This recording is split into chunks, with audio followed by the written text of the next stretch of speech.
Some frequencies were never meant to be heard. The Nevada test site sprawls across 1,300 square miles of high desert, a landscape carved by atomic testing and government secrecy.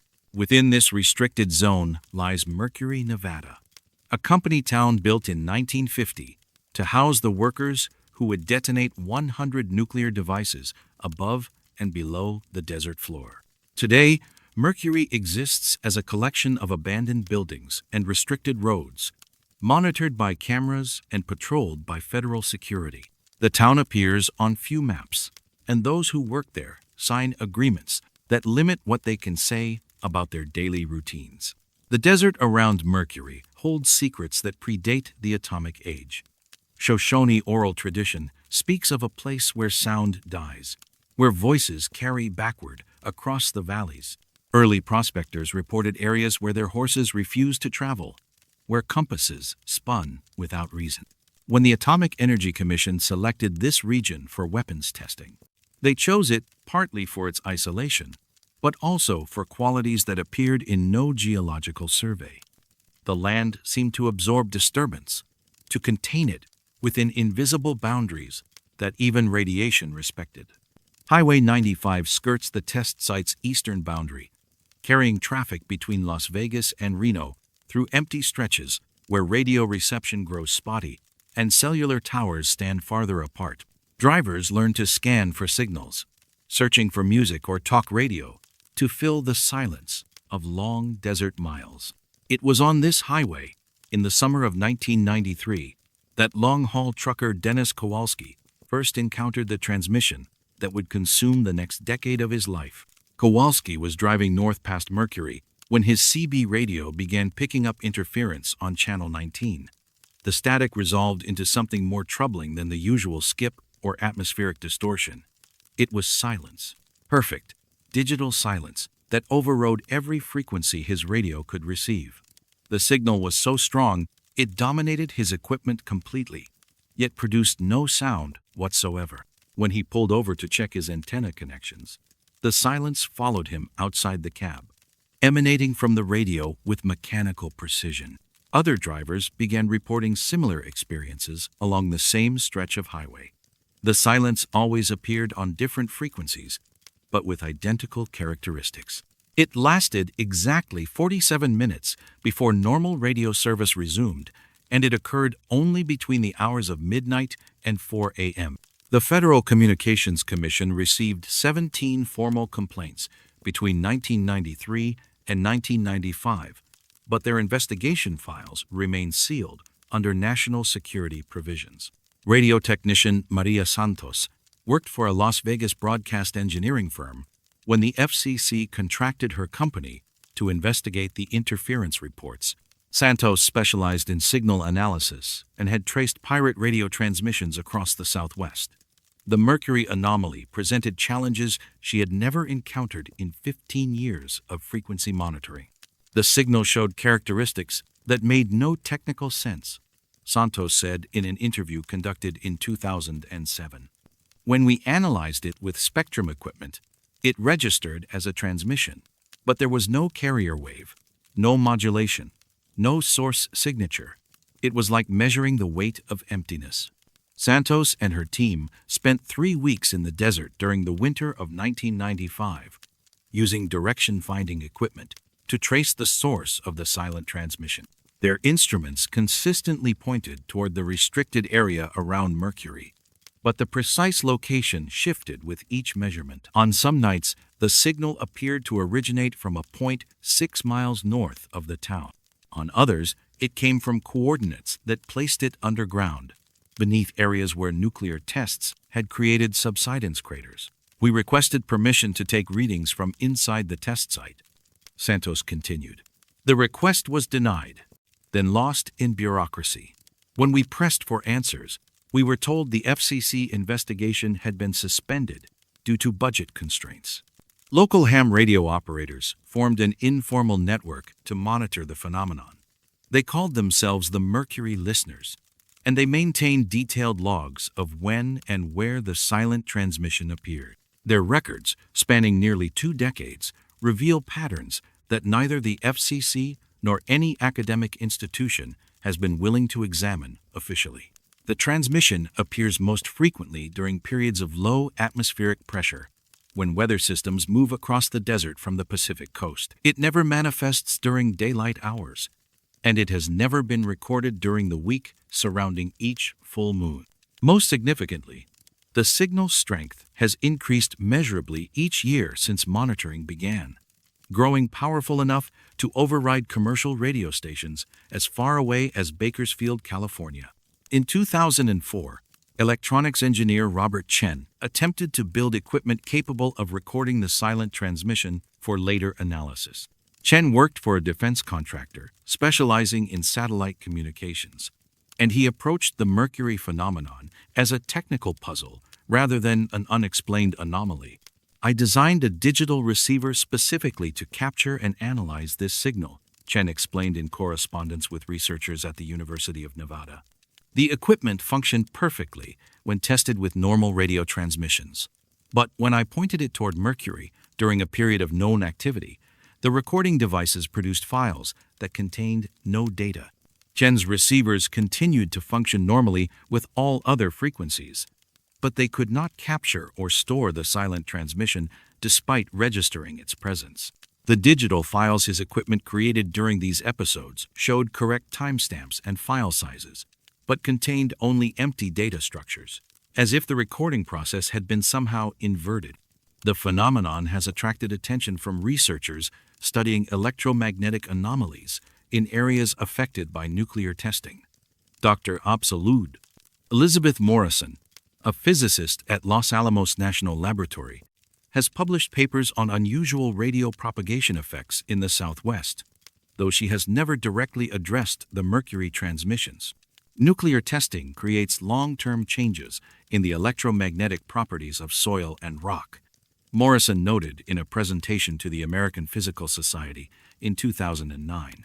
These changes can persist for decades and may interact with atmospheric conditions in ways we don't fully understand. When contacted directly about the Mercury anomaly, Morrison declined to comment, citing restrictions related to her security clearance.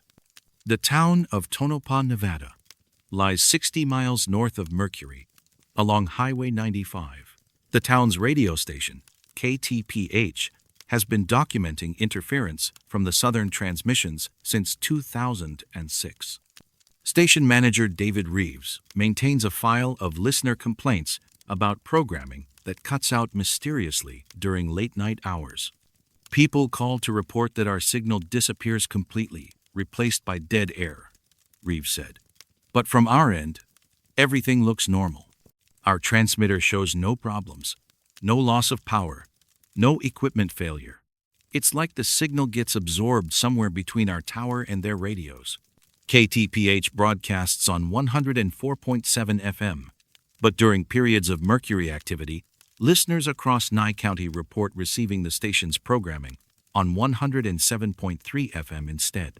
The station's signal somehow shifts frequency without any corresponding changes to their broadcasting equipment. This frequency migration affects only transmissions that travel through airspace above the test site, while signals traveling in other directions maintain their assigned frequencies. The Federal Aviation Administration issued a notice to airmen in 2008, advising pilots of potential radio navigation interference in a restricted zone around Mercury. The notice references atmospheric disturbances affecting VHF communication, but provides no details about the nature or source of these disturbances. Flight service stations at nearby airports have logged reports from pilots who experienced complete radio silence while flying over the area, though their aircraft communication systems showed no malfunctions before or after these episodes. In 2012, a group of electronics hobbyists attempted to triangulate the source of the transmissions using portable radio equipment positioned at various points around the test site's perimeter. Their measurements placed the signal's origin at coordinates that correspond to empty desert, miles from any visible towers or structures. When they checked these coordinates using GPS receivers, the devices displayed error messages or showed impossible readings, such as negative elevations or coordinates that place them in the middle of the Pacific Ocean. The Nevada Test Site conducts regular electromagnetic surveys as part of its environmental monitoring programs, but data related to radio frequency measurements in the Mercury area has never been made publicly available. Requests filed under the Freedom of Information Act have been denied on grounds of national security or have produced heavily redacted documents that contain no substantive information about radio frequency activity in the region. The Mercury listeners disbanded in 2015 after several members reported equipment failures that coincided with their monitoring activities. Radio receivers that functioned normally in other locations would malfunction specifically when used to listen for the silent transmissions. These failures followed no predictable pattern and could not be reproduced in laboratory conditions. The silent transmission continues to broadcast with increasing strength, now reaching listeners across 4 states during conditions of optimal atmospheric propagation. No federal agency has acknowledged its existence in any official capacity, and no technical explanation has been offered for how a radio signal can transmit perfect silence with greater power than most commercial broadcasting stations. On clear nights, when the desert air carries sound for impossible distances, drivers along Highway 95 sometimes stop their vehicles and listen to the emptiness that fills their radios. The silence has a quality that suggests presence rather than absence, as if something vast and patient were broadcasting its location to anyone capable of not hearing it. In the restricted zones beyond Mercury, where atomic fire once lit the desert floor, the signal continues its patient transmission, marking coordinates for a destination that exists only in the spaces between frequencies, in the quiet moments when the desert holds its breath and waits.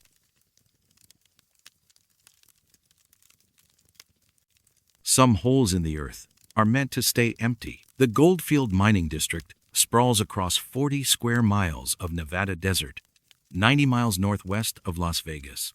In 1903, prospectors discovered gold deposits that would produce more than 4 million ounces over the next decade, making Goldfield the largest gold camp in the early American West.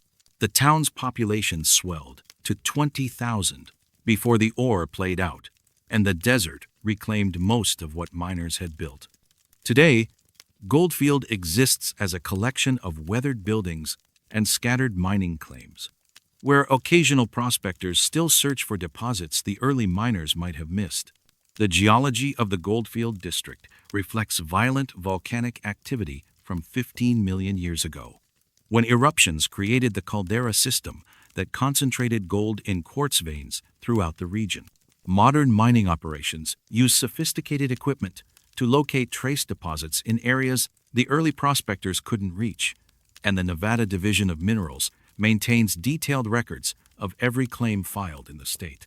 These records, stored in Carson City and accessible to researchers, document the legal ownership and geological characteristics of mining sites across Nevada's active districts. The desert around Goldfield holds evidence of mining activity spanning more than a century. Abandoned shafts dot the landscape, some marked with warning signs and others hidden by erosion and vegetation. The Bureau of Land Management requires claim holders to file annual assessments documenting their mining activities, and failure to maintain these records results in forfeiture of mineral rights. This bureaucratic system, designed to prevent speculation and encourage actual mining, creates a paper trail that tracks every legitimate mining operation in Nevada. Between June of 1987 and September of 1994, 17 mining claims were filed in the Goldfield district, under a pattern that would later puzzle investigators at the Nevada Division of Minerals. Each claim was filed by a different individual, worked intensively for exactly 93 days, then abandoned with all equipment left in place. The claims covered sites throughout the district, from established mining areas to remote locations that had never been worked before. The first anomalous claim was filed by Robert Chen, a software engineer from Portland, Oregon, who had never previously shown interest in mining or geology. Chen's paperwork, submitted to the Division of Minerals on June 14, 1987, described plans to extract gold from a site 12 miles south of Goldfield. His operation included the rental of earth-moving equipment, the construction of temporary housing, and the hiring of local workers for a 3-month period. Chen worked his claim with methodical precision, operating machinery 12 hours a day and extracting material that he processed using portable equipment typical of small-scale mining operations. Local residents reported seeing his operation running efficiently throughout the summer, with no apparent problems or complications. On September 15, 1987, exactly 93 days after he began work, Chen abandoned the site, leaving behind excavation equipment worth approximately $40,000.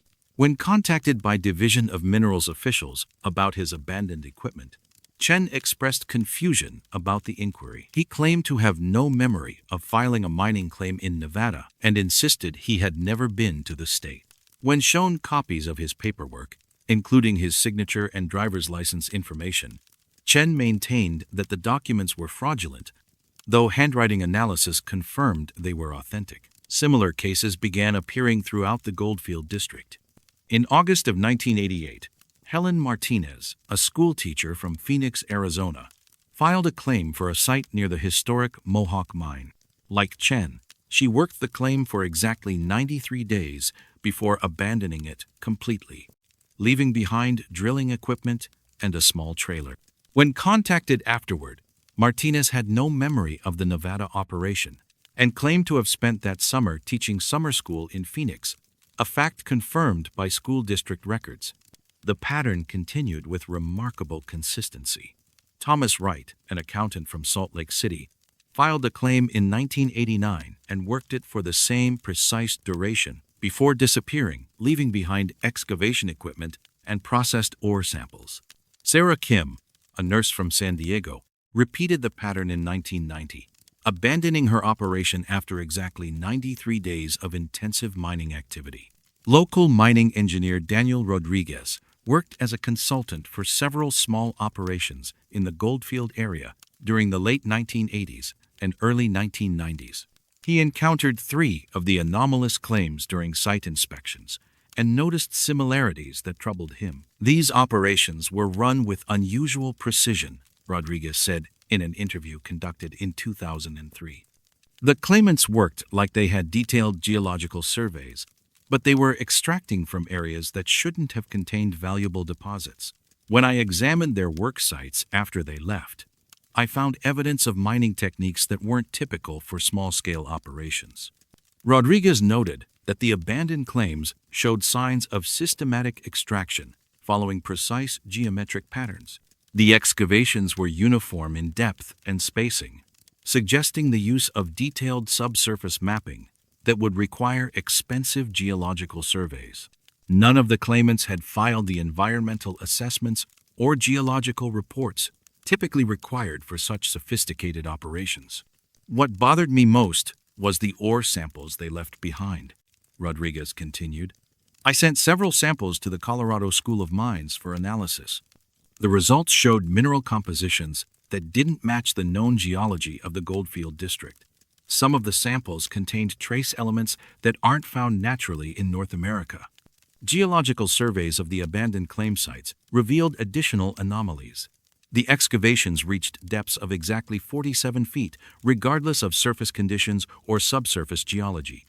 In areas where solid bedrock should have prevented deeper digging, the holes continued to the same precise depth as those in areas with soft sediment. Core samples from the excavation sites showed uniform mineral distributions that didn't match the random patterns typical of natural ore deposits. The Nevada Division of Minerals launched an investigation into the anomalous claims in 1992, after the pattern had repeated itself 8 times. Division geologist Margaret Foster was assigned to examine the abandoned sites and interview the individuals who had filed the claims. We suspected some kind of fraud or illegal mining operation, Foster explained in testimony before a state legislative committee in 1995. But the more we investigated, the less sense the situation made.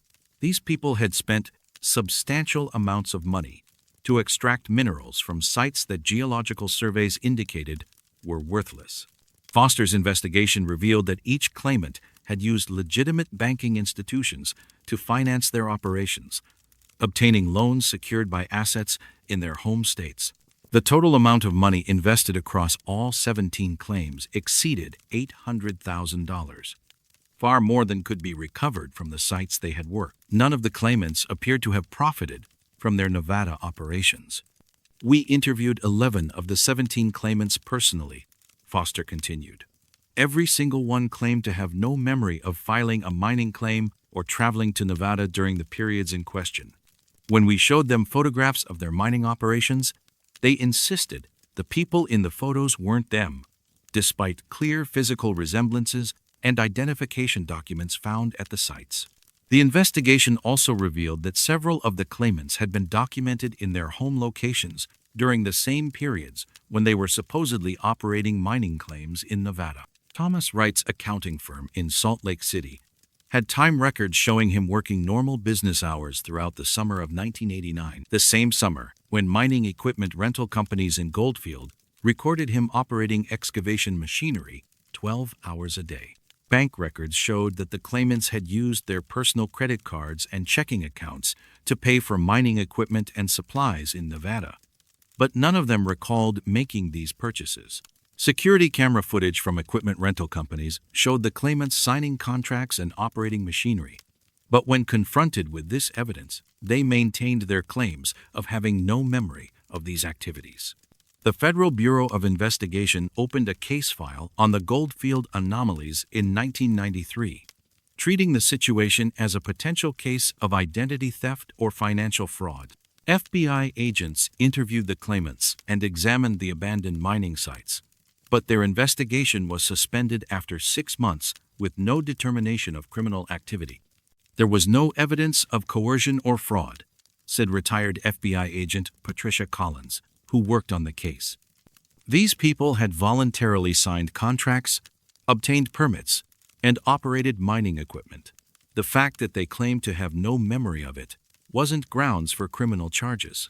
The investigation files were classified under provisions related to ongoing investigations and have never been made publicly available. Requests for information filed under the Freedom of Information Act have been denied on grounds that the case remains technically active, though no investigative activity has been documented since 1994. The final anomalous claim was filed by James Patterson, a retired postal worker from Denver, Colorado, in July of 1994. Like the others, Patterson worked his claim for exactly 93 days before abandoning it completely. His operation was the most sophisticated of the 17, using hydraulic mining equipment that required specialized training to operate safely. Patterson had no previous experience with heavy machinery, yet surveillance footage from the site showed him operating complex equipment with apparent expertise. When the Nevada Division of Minerals attempted to contact Patterson after he abandoned his claim, they discovered that he had died in a traffic accident in Denver 3 weeks before his mining operation began. The man who had been operating the claim under Patterson's name had used legitimate identification documents and had passed credit checks with Patterson's Social Security number despite Patterson being deceased at the time. The abandoned mining sites remain scattered across the Goldfield district, marked by rusting equipment and precisely excavated holes that fill with rainwater during the brief desert storms. The Bureau of Land Management has fenced the most accessible sites to prevent accidents, but the remote locations continue to attract occasional visitors who report finding ore samples that don't match any known mineral formations in Nevada. Local prospectors avoid the abandoned claim sites, not from fear of supernatural activity, but from a practical understanding that something about these locations defies conventional mining logic. The holes descend to uniform depths that suggest knowledge of subsurface conditions that no surface survey could have provided. In a desert where water is precious and difficult to find, the abandoned excavations never run dry, maintaining consistent water levels that fluctuate with no apparent connection to seasonal precipitation or groundwater patterns.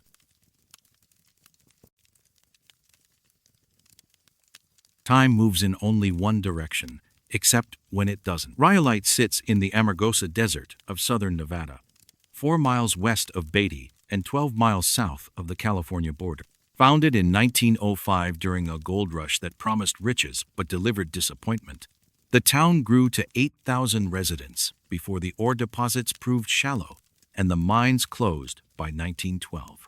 What remains today is a collection of concrete ruins and weathered foundations, preserved by the dry desert air and maintained as an unofficial tourist attraction by the Bureau of Land Management. The town's most substantial surviving structure is the Miners Bank Building, a 3-story concrete shell topped by a clock tower that once displayed the time for residents conducting business on the dusty Main Street. Built in 1907 with Portland cement and steel reinforcement, the building was designed to project permanence and stability in a town where both qualities were rare. The clock tower housed a mechanical timepiece manufactured by the Seth Thomas Clock Company, a device built to keep accurate time for decades with minimal maintenance. When Rhyolite died, the bank building remained, its concrete walls resistant to the desert winds that claimed the town's wooden structures. The clock stopped running sometime in the 1920s, its hands frozen at 11:47, until desert enthusiasts and amateur historians began visiting the ruins in the 1950s. The Nye County Historical Society took unofficial responsibility for maintaining the site, and in 1961 they hired a clockmaker from Las Vegas to restore the tower timepiece as part of an effort to preserve Nevada's mining heritage. The restoration project began in March of 1962 when craftsman Harold Vance arrived in Rhyolite with replacement parts and modern tools. Vance specialized in antique timepieces and had successfully restored clock towers in Virginia City and Carson City. He expected the Rhyolite project to take 2 weeks, but the clock's mechanism presented problems he had never encountered in 30 years of working with mechanical timepieces. The gears were in perfect condition, Vance wrote in his report to the Nye County Historical Society. No rust, no wear, no damage from exposure to the elements. But when I connected the escapement and wound the mainspring, the clock ran backwards. Not slowly or erratically, but backwards at exactly half the normal speed. Vance assumed he had made an error in reassembling the mechanism. He disassembled the entire clock, checked each component against the original manufacturer's specifications, and rebuilt the timepiece with meticulous attention to gear ratios and escapement timing. The second attempt produced identical results. The clock ran smoothly and consistently, but in reverse, moving counterclockwise at precisely half the speed of normal time. Over the following months, Vance made 4 more attempts to correct what he assumed was a mechanical problem. He replaced the escapement, modified the gear ratios, and finally installed an entirely new mechanism purchased from the Seth Thomas Company. Each modification produced the same result. The clock ran backwards at half speed, regardless of the components used or the configuration of the mechanism. Local residents who visited the restored bank building began reporting unusual experiences related to their personal timepieces. Wristwatches would slow down while they explored the building, eventually synchronizing with the backwards clock tower. Electronic devices showed similar effects, with digital clocks displaying times that moved in reverse during visits to the site. Margaret Stevenson, a history teacher from Las Vegas, visited Rhyolite with her students in October of 1964 as part of a field trip studying Nevada ghost towns. Her written account of the visit, filed with the Clark County School District, described experiences that would be reported by visitors for decades afterward. When we entered the bank building, I noticed my watch had stopped, Stevenson wrote. Several students reported the same problem with their watches. We spent approximately 1 hour exploring the building and taking photographs. When we returned to our bus, my watch was running again, but it showed a time that was 30 minutes earlier than when we had entered the building. Stevenson's students confirmed her account in written reports, submitted as part of their assignment. 12 of the 14 students reported that their watches had stopped or slowed down during the visit, and several noted that the hands on their timepieces had moved backwards while they were inside the building. The phenomena attracted attention from researchers studying anomalous time effects in areas with unusual geological or electromagnetic properties. Dr. Michael Crawford, a physicist from the University of Nevada, Las Vegas, visited Rhyolite in 1967 to investigate reports of temporal distortions in the bank building. "We brought precise chronometers and electronic timing equipment," Crawford explained in a paper presented to the American Physical Society in 1968. The instruments functioned normally outside the building, but showed consistent anomalies when operated inside the structure. Atomic clocks, synchronized with radio time signals, would gradually fall out of sync, eventually showing times that ran backwards relative to standard time references. Crawford's team conducted tests over a 3-day period, documenting how various timing devices behaved inside the bank building. Mechanical watches slowed down gradually. Digital clocks displayed reverse time progression, and even quartz crystal oscillators showed frequency variations that shouldn't occur under normal physical conditions. The effect appeared to be localized to the interior of the building. Crawford continued, "Timing devices functioned normally when placed just outside the entrance, but began showing anomalies within minutes of being brought inside. The strength of the effect correlated with proximity to the clock tower, suggesting some kind of field emanating from the timepiece itself. More disturbing than the effects on timepieces were the reports from visitors who claimed to experience temporal displacement while inside the building. These accounts, documented by the Nye County Sheriff's Office and the Nevada Division of Tourism, described experiences that challenged conventional understanding of memory and perception. Robert Martinez, a photographer from Phoenix, visited Rhyolite in 1972 to document Nevada ghost towns for a travel magazine. His experience, recorded in a statement filed with local authorities, became the first officially documented case of what visitors would later call forward memory. "I was photographing the interior of the bank building when I began having vivid memories of events that hadn't happened yet," Martinez stated. "I remembered developing the photographs I was taking and discovering that they showed people in period clothing standing in the bank, even though the building was empty when I took the pictures. The memories were as clear and detailed as any real recollection." When Martinez developed his photographs 3 days later, they showed exactly what he had remembered. Figures in early 1900s clothing conducting business in the bank. Despite the building having been empty for 60 years, the images were analyzed by photography experts who confirmed they had not been doctored or manipulated in any way. Similar reports accumulated throughout the 1970s and 80s.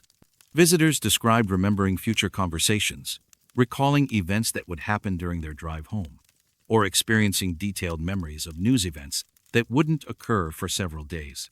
In every documented case, the future memories proved accurate when the predicted events actually occurred. The Nevada Division of Tourism commissioned a study of the Rhyolite phenomena in 1983, hoping to understand and possibly market the unusual temporal effects as a tourist attraction. The study, conducted by researchers from the Desert Research Institute, was suspended after 6 months when several team members reported experiencing severe disorientation and memory disturbances while working at the site. "We had team members who began having difficulty distinguishing between past and future events," said Dr. Lisa Chen, who led the research project.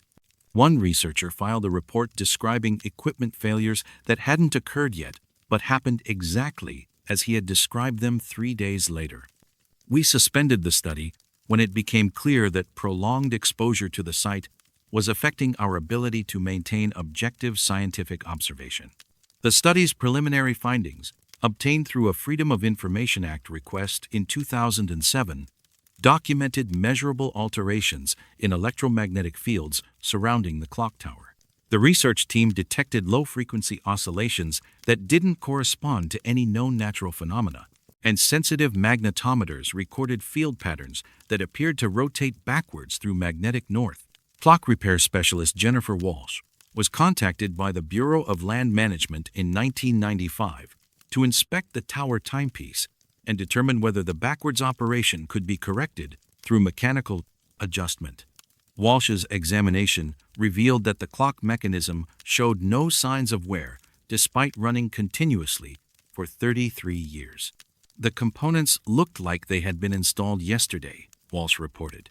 No metal fatigue, no oil degradation, no accumulation of dust or debris. The mechanism was running perfectly, just in the wrong direction and at the wrong speed. When I tried to adjust the escapement to correct the timing, the clock stopped completely and wouldn't restart until I restored the original configuration. Walsh attempted to replace the entire clock mechanism with a modern quartz movement, but the electronic timepiece began showing the same backwards behavior within hours of installation. Digital displays showed times moving in reverse, and the quartz crystal oscillator's frequency gradually shifted to match the original mechanical clock's backwards rhythm. Federal investigators examined the site in 1998, following reports that visitors were using their experiences at Rhyolite to predict stock market movements and sporting event outcomes. The investigation, conducted by agents from the Securities and Exchange Commission and the Federal Bureau of Investigation, focused on potential fraud related to claims of supernatural market prediction abilities. The investigation concluded that while several individuals had demonstrated unusual accuracy in short-term predictions after visiting Rhyolite, there was no evidence of fraudulent activity or manipulation of financial markets. The case files were classified under provisions related to ongoing investigations and have never been released to the public. Tourism to Rhyolite increased significantly during the 1990s as word spread about the temporal anomalies. The Bureau of Land Management installed warning signs advising visitors not to spend more than 30 minutes inside the bank building, citing potential disorientation effects without providing details about the nature of these effects. The clock tower continues to run backwards, its hands moving counterclockwise with mechanical precision, while visitors below experience fragments of tomorrow bleeding through the desert silence. Park rangers report finding wristwatches and cell phones scattered around the building, abandoned by visitors who claimed the devices had become unstuck in time and were showing dates and times from weeks in the future. In the high desert of southern Nevada, where distance and isolation create their own distortions of perception, the backwards clock marks hours that haven't arrived yet, counting down to moments that exist only in the space between memory and prediction.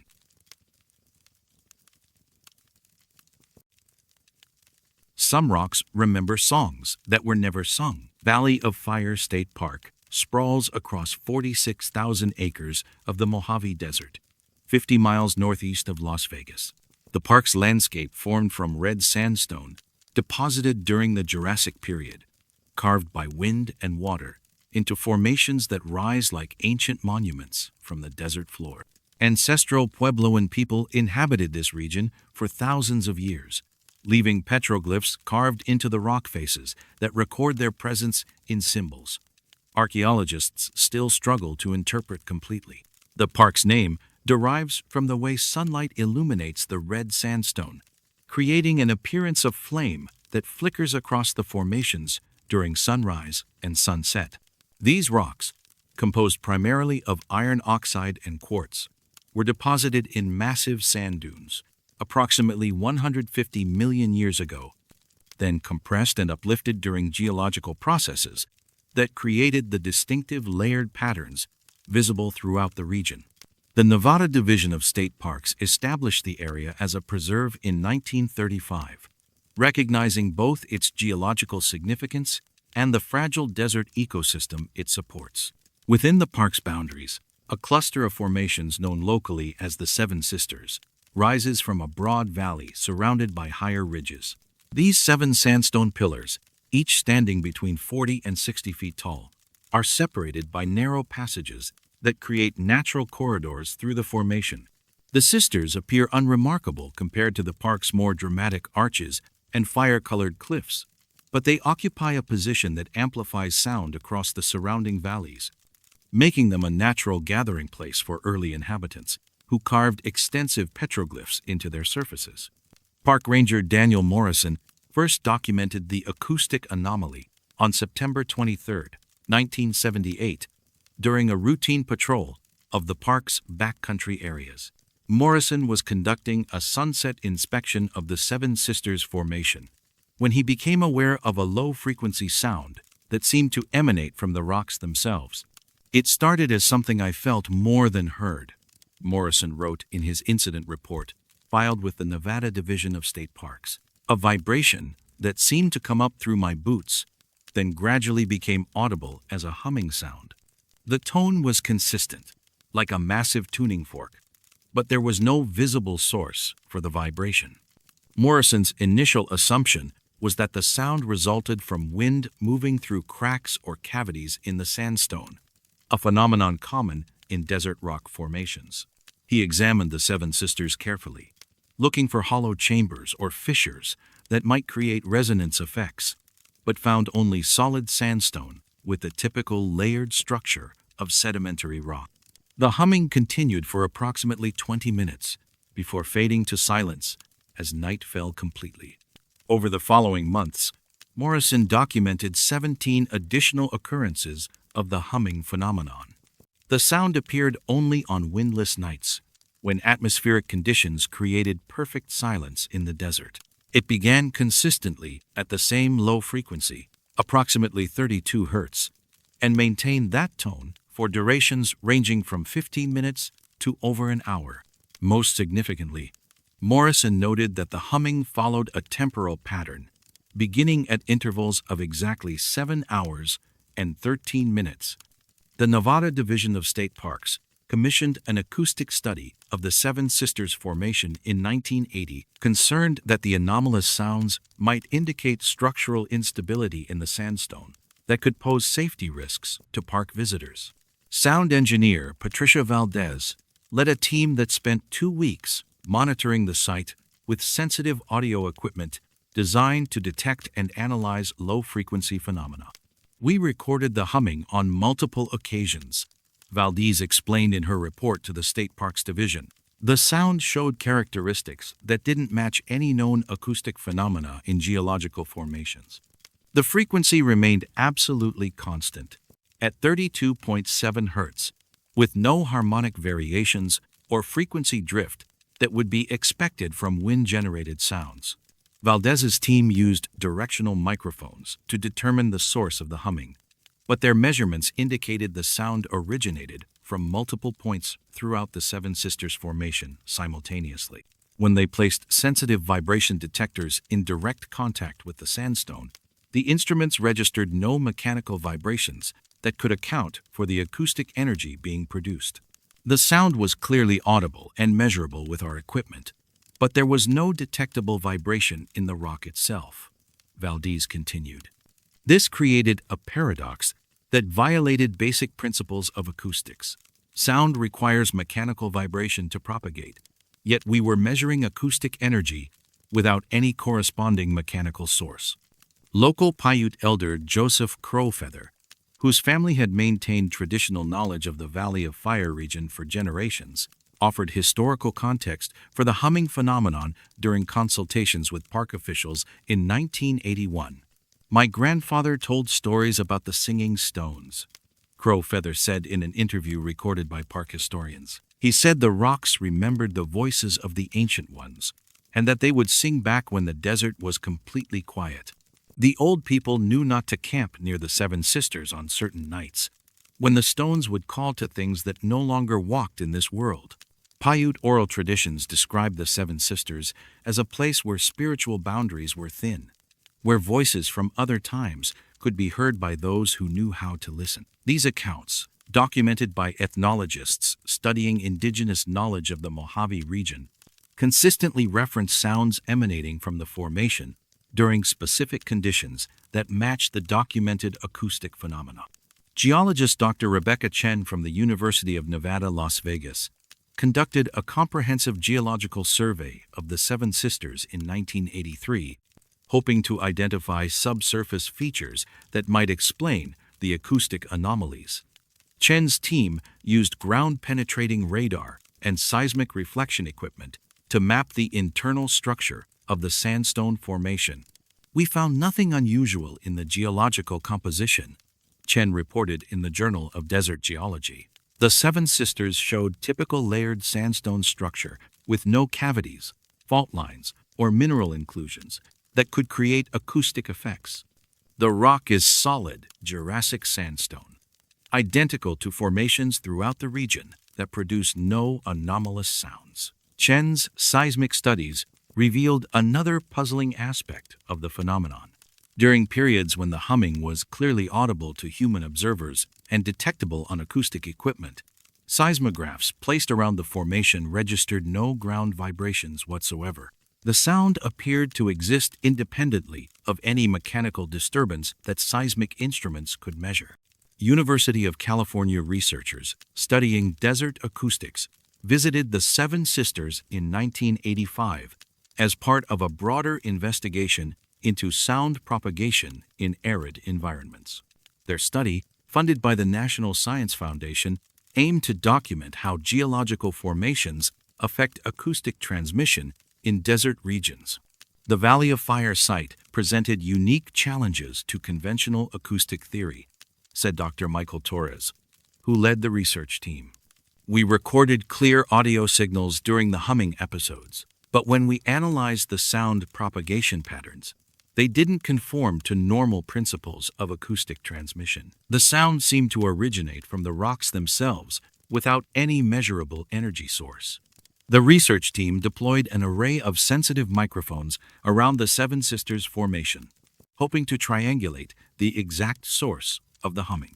Their measurements indicated that the sound emanated simultaneously from multiple points across the entire formation, suggesting a distributed source rather than a single point of origin. What troubled us most was the timing precision, Torres continued. The humming began and ended at intervals that were measurable to the second. Natural acoustic phenomena don't exhibit that kind of temporal regularity. It suggested some kind of mechanism controlling the timing, but we found no evidence of any such mechanism in the geological structure. The National Park Service conducted its own investigation of the phenomenon in 1987. After receiving reports that the humming could be heard from locations outside Valley of Fire State Park, acoustic monitoring stations positioned on surrounding ridges confirmed that the sound carried across distances of up to 8 miles during optimal atmospheric conditions. Federal investigators focused on the possibility that the sounds resulted from underground nuclear testing at the Nevada test site, located approximately 60 miles northwest of the park. Seismic data from the Department of Energy showed no correlation between nuclear test schedules and the timing of the acoustic phenomena, ruling out underground explosions as a potential cause. The investigation files, obtained through Freedom of Information Act requests in 2004, reveal that federal agencies considered multiple explanations for the Seven Sisters phenomenon, including electromagnetic interference, subsurface gas emissions, and even the possibility of classified military testing in the region. None of these theories proved consistent with the observed data. Local amateur radio operators reported unusual electromagnetic activity in the Valley of Fire area during periods when the humming occurred.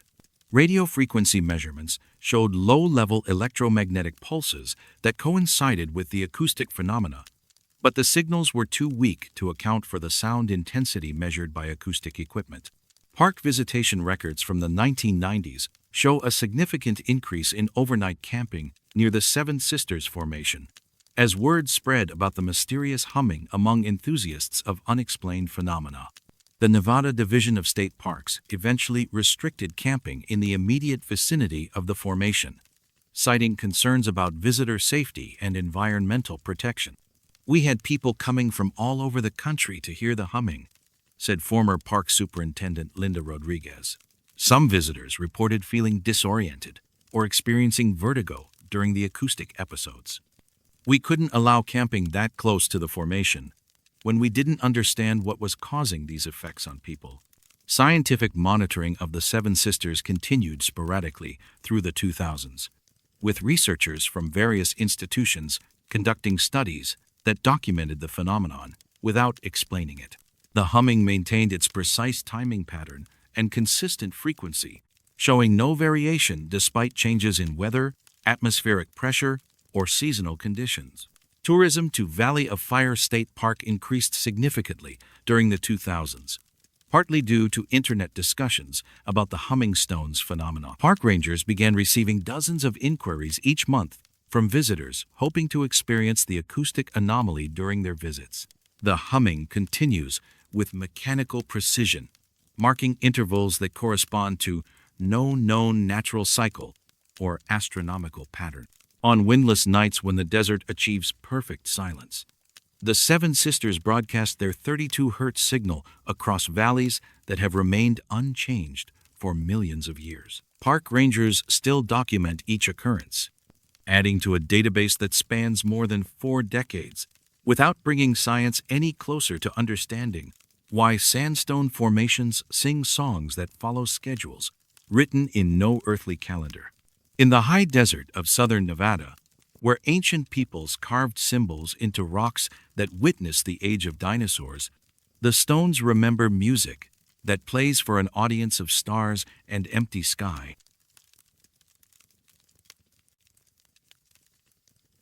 Not all roads lead to where the maps say they should. Highway 95 cuts a straight line through the heart of Nevada, connecting Las Vegas to Reno across 400 miles of high desert and mountain passes. The route follows corridors established by 19th-century mining roads and territorial mail routes, crossing landscapes where towns appeared and vanished with the fortunes of prospectors. Between the ghost town of Beatty and the fated mining camp of Goldfield, the highway traverses 37 miles of empty sagebrush country, broken only by distant mountain ranges and the occasional abandoned mine shaft. This stretch of Highway 95 was reconstructed in 1973 as part of a federal highway improvement project designed to upgrade Nevada's primary north-south transportation corridor. The Nevada Department of Transportation installed new mile markers every tenth of a mile, following federal standards that required precise measurement and documentation of highway distances. The project included complete surveying of the route using electronic distance measurement equipment, ensuring that mile markers corresponded exactly to measured distances along the roadway. The highway between Beatty and Goldfield passes through landscape shaped by basin and range geology, where alternating valleys and mountain ranges create a regular pattern of elevation changes across the region. The road climbs gradual slopes and descends into broad valleys, maintaining sightlines that extend for miles in the clear desert air. During daylight hours, drivers can see approaching traffic long before vehicles reach them, and the straight roadway offers few surprises or hidden obstacles. State highway maintenance worker Robert Kowalski first noticed the discrepancy in mile marker placement during a routine inspection on March 14, 1991. Kowalski was conducting a systematic inventory of highway markers between Beatty and Goldfield when he discovered that mile marker 95 was followed directly by mile marker 97, with no marker for mile 96 anywhere along the route. "I thought maybe the marker had been stolen or knocked down by a vehicle," Kowalski said in his report to the Nevada Department of Transportation. "We get vandalism and accidents that damage markers, so missing signs aren't unusual. But when I checked the spacing, the distance between markers 95 and 97 was exactly 2 miles, not 1 mile like it should have been." Kowalski measured the distance between the markers using a surveyor's wheel, confirming that the spacing matched the standard 2-mile interval used throughout the highway system. According to his measurements, mile marker 97 was positioned exactly where mile marker 98 should have been, suggesting that the entire numbering sequence had shifted by 1 mile somewhere along the route. The Nevada Department of Transportation dispatched a survey crew to remeasure the highway section and determine the source of the numbering error. Survey technician Maria Santos led the team that spent 3 days conducting precise measurements using electronic distance equipment and GPS receivers calibrated to geodetic survey standards. "We measured every segment of highway between Beatty and Goldfield," Santos explained in her technical report filed in April of 1991. The total distance matched the original construction surveys exactly. There was no missing mile of roadway, but the mile markers were numbered, as if 1 mile of highway didn't exist.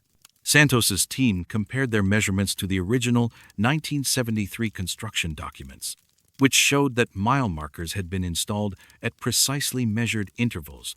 The historical records indicated that mile marker 96 had been installed and inspected according to standard procedures, but no physical trace of the marker could be found along the highway. Long-haul trucker Dennis Morrison began documenting unusual experiences along the Beatty to Goldfield stretch in 1992 after noticing that his logbook entries showed discrepancies in travel time and distance that he couldn't explain. "I'd leave Beatty at midnight and arrive in Goldfield at 1:15 in the morning," Morrison said in an interview with the Nevada Truckers Association newsletter. "According to my maps, that stretch is 37 miles, which should take about 40 minutes at highway speeds. But I was consistently arriving 37 minutes later than I should have, with no memory of what happened during the extra time." Morrison began timing his trips with multiple clocks and recording odometer readings to track the anomaly systematically.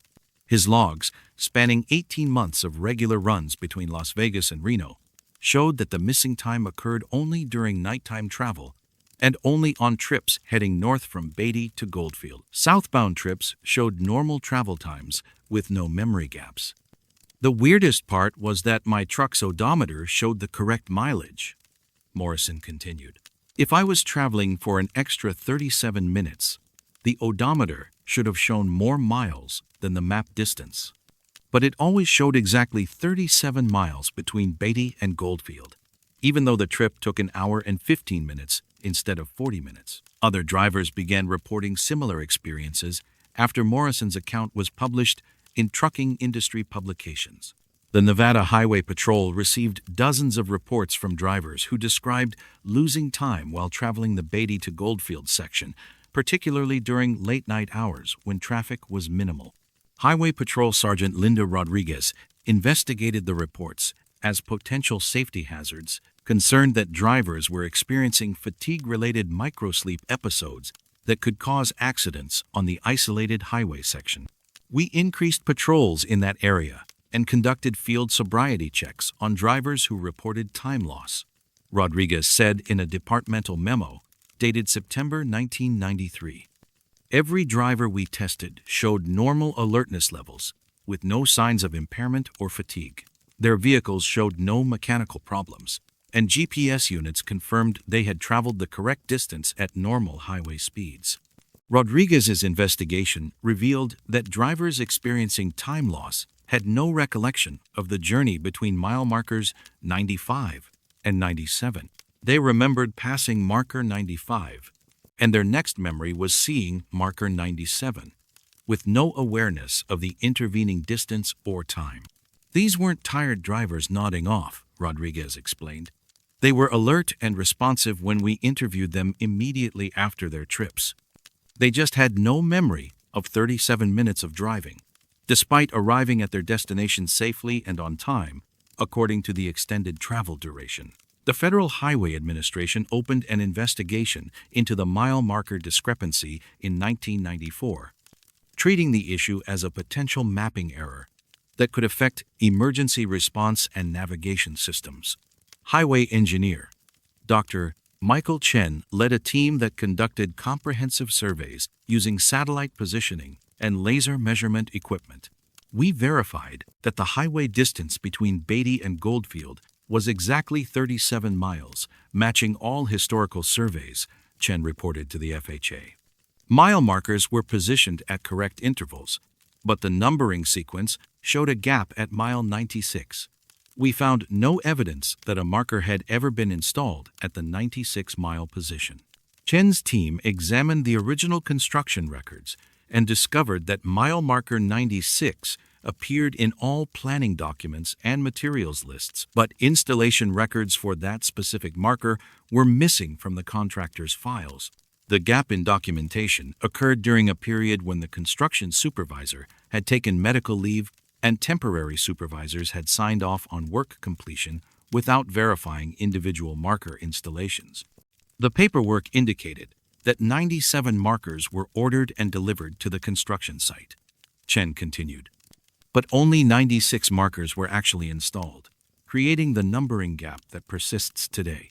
The mystery was why GPS systems and odometers showed correct distances despite the missing mile marker. GPS manufacturer representatives examined the anomaly in 1995, concerned that navigation systems were providing inaccurate distance measurements in the area. Technical teams from Garmin and Magellan tested their devices along the Beatty to Goldfield stretch, using survey-grade GPS receivers to verify positioning accuracy. Our equipment showed consistent readings throughout the highway section, said Garmin technical specialist Jennifer Walsh. GPS coordinates tracked normal highway progression with no gaps or discontinuities. The devices calculated distance and travel time based on position changes, not mile marker references, so the missing marker shouldn't have affected their accuracy. The GPS testing revealed an anomaly that deepened the mystery rather than resolving it. While the devices showed correct distance measurements, they also recorded travel times that matched drivers' reports of extended journey duration. Even though satellite tracking indicated normal highway speeds throughout the trip, the Nevada Department of Transportation attempted to resolve the marker numbering issue in 1996 by installing a new mile marker, 96, at the calculated position between existing markers 95 and 97. The installation crew used precision surveying equipment to position the marker at exactly 1 mile north of marker 95. We installed the new marker according to standard specifications, said installation supervisor David Reeves. It was identical to all other markers on the highway system, properly anchored and positioned at the correct location. But within 72 hours, the marker had vanished completely. Reeves's crew returned to the site and found no trace of the marker or its concrete foundation. The ground showed no signs of excavation or disturbance, and there were no tire tracks or other evidence of equipment being used to remove the marker. Security cameras installed by the Highway Department to monitor the installation site showed the marker in place at sunset and gone by sunrise, with no footage of its removal. 3 additional attempts to install mile marker 96 between 1996 and 1998 produced identical results. Each marker disappeared within days of installation, leaving no physical evidence of its removal. The Highway Department eventually abandoned efforts to correct the numbering sequence, citing budget constraints and the lack of safety hazards created by the missing marker. University researchers studying anomalous geographic phenomena visited the site in 1999 as part of a broader investigation into mapping discrepancies in the American West. Their study, funded by the National Science Foundation, aimed to document cases where physical geography didn't match cartographic representations. The Beatty to Goldfield section presented a unique case where the physical highway existed but seemed to be missing from the conceptual framework of measurement, said Dr. Elizabeth Morrison, who led the research team. Drivers traveled the correct distance but experienced temporal displacement that suggested they were covering more ground than the measured highway length indicated. Morrison's team conducted experiments with volunteer drivers, monitoring their vital signs and brain activity during trips through the anomalous highway section. The tests showed normal physiological indicators throughout the journey, with no evidence of sleep or altered consciousness during the periods of reported memory loss. Brain activity remained consistent with normal driving awareness, Morrison reported. The drivers were conscious and responsive throughout their trips, but they had no formation of memories during specific segments of the journey. It was as if the memory encoding process was interrupted without affecting consciousness or driving ability. Federal investigators examining the phenomenon in 2001 focused on potential national security implications, concerned that the time distortion effects could interfere with military or emergency response operations in the region.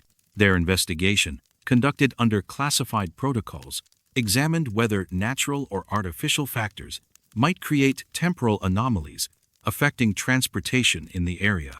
The investigation findings remain classified, but declassified portions of the final report indicate that researchers found no evidence of artificial interference or security threats related to the highway anomaly.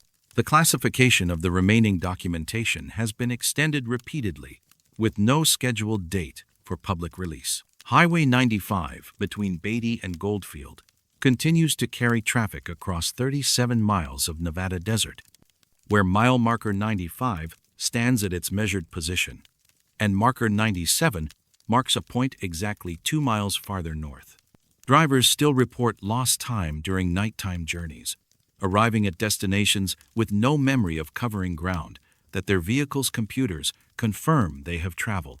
In the high desert, where distance and time follow rules written in navigation manuals, 1 mile of American highway exists only in the spaces between measurement and memory, marked by absent monuments that refuse to stay installed on roads that lead through minutes that never happened.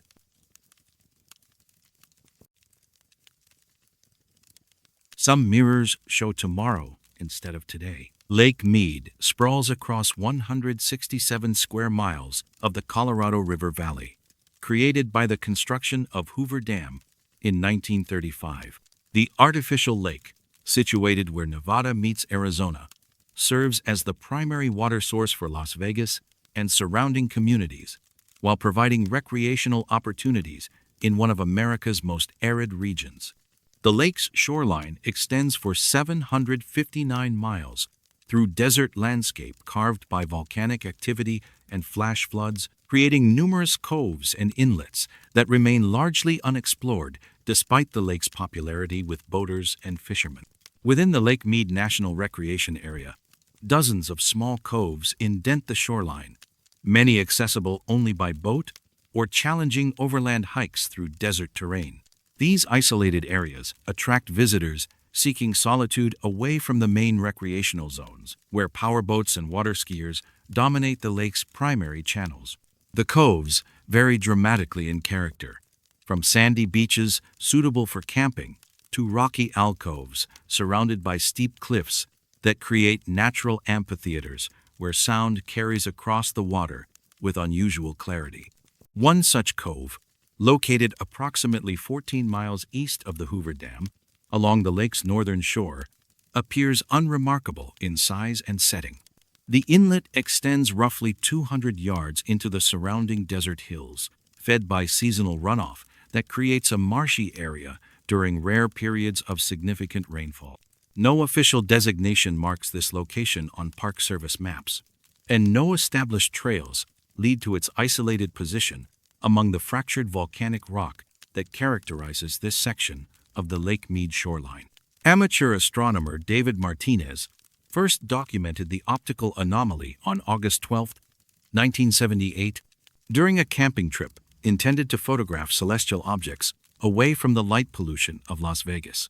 Martinez, a software engineer who spent weekends pursuing astrophotography as a hobby, had chosen the isolated cove for its clear sightlines to the northern sky and its distance from artificial light sources that might interfere with long exposure photography.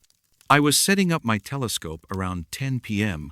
when I noticed something wrong with the water's reflection, Martinez wrote in his observation log, later submitted to the Astronomical Society of the Pacific. The star patterns reflected in the cove didn't match what I could see overhead. At first, I thought atmospheric distortion was causing the reflection to appear different. But when I compared the reflected sky to my star charts, I realized the water was showing constellations in positions they wouldn't reach for months. Martinez spent the remainder of the night documenting the phenomenon with his camera and telescope, taking photographs of both the actual sky and its reflection in the cove's still water. When he developed the images 3 days later, they confirmed his field observations. The reflection showed stars in positions that astronomical calculations indicated they would occupy during the following February, exactly 6 months in the future. Martinez returned to the cove repeatedly over the following year, documenting how the reflected sky consistently showed stellar positions 6 months ahead of their actual configuration. His observations revealed that the phenomenon occurred only during clear nights, when atmospheric conditions created perfect stillness on the water's surface. During periods of wind or atmospheric disturbance, the reflection showed normal mirror images of the current sky. The Astronomical Society of the Pacific assigned Dr. Rebecca Chen from the University of Nevada, Las Vegas, to investigate Martinez's claims in the spring of 1979. Chen, a specialist in optical astronomy and atmospheric physics, approached the phenomenon with skepticism, but agreed to conduct systematic observations at the site.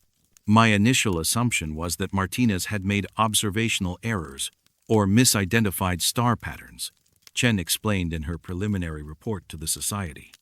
Atmospheric refraction can create unusual visual effects, particularly near large bodies of water where temperature gradients affect light propagation.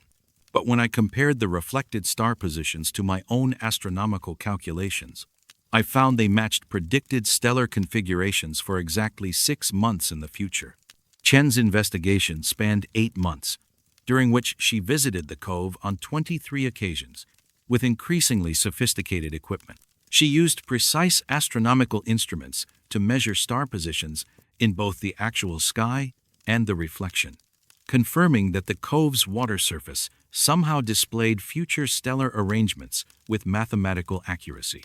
The reflection showed not just different star positions, but accurate representations of celestial events that hadn't occurred yet, Chen continued. On September 15, 1979, the reflection clearly showed Jupiter in conjunction with Saturn, an alignment that wouldn't be visible in the actual sky until March of 1980. When March arrived, the planets appeared in precisely the positions the reflection had indicated months earlier.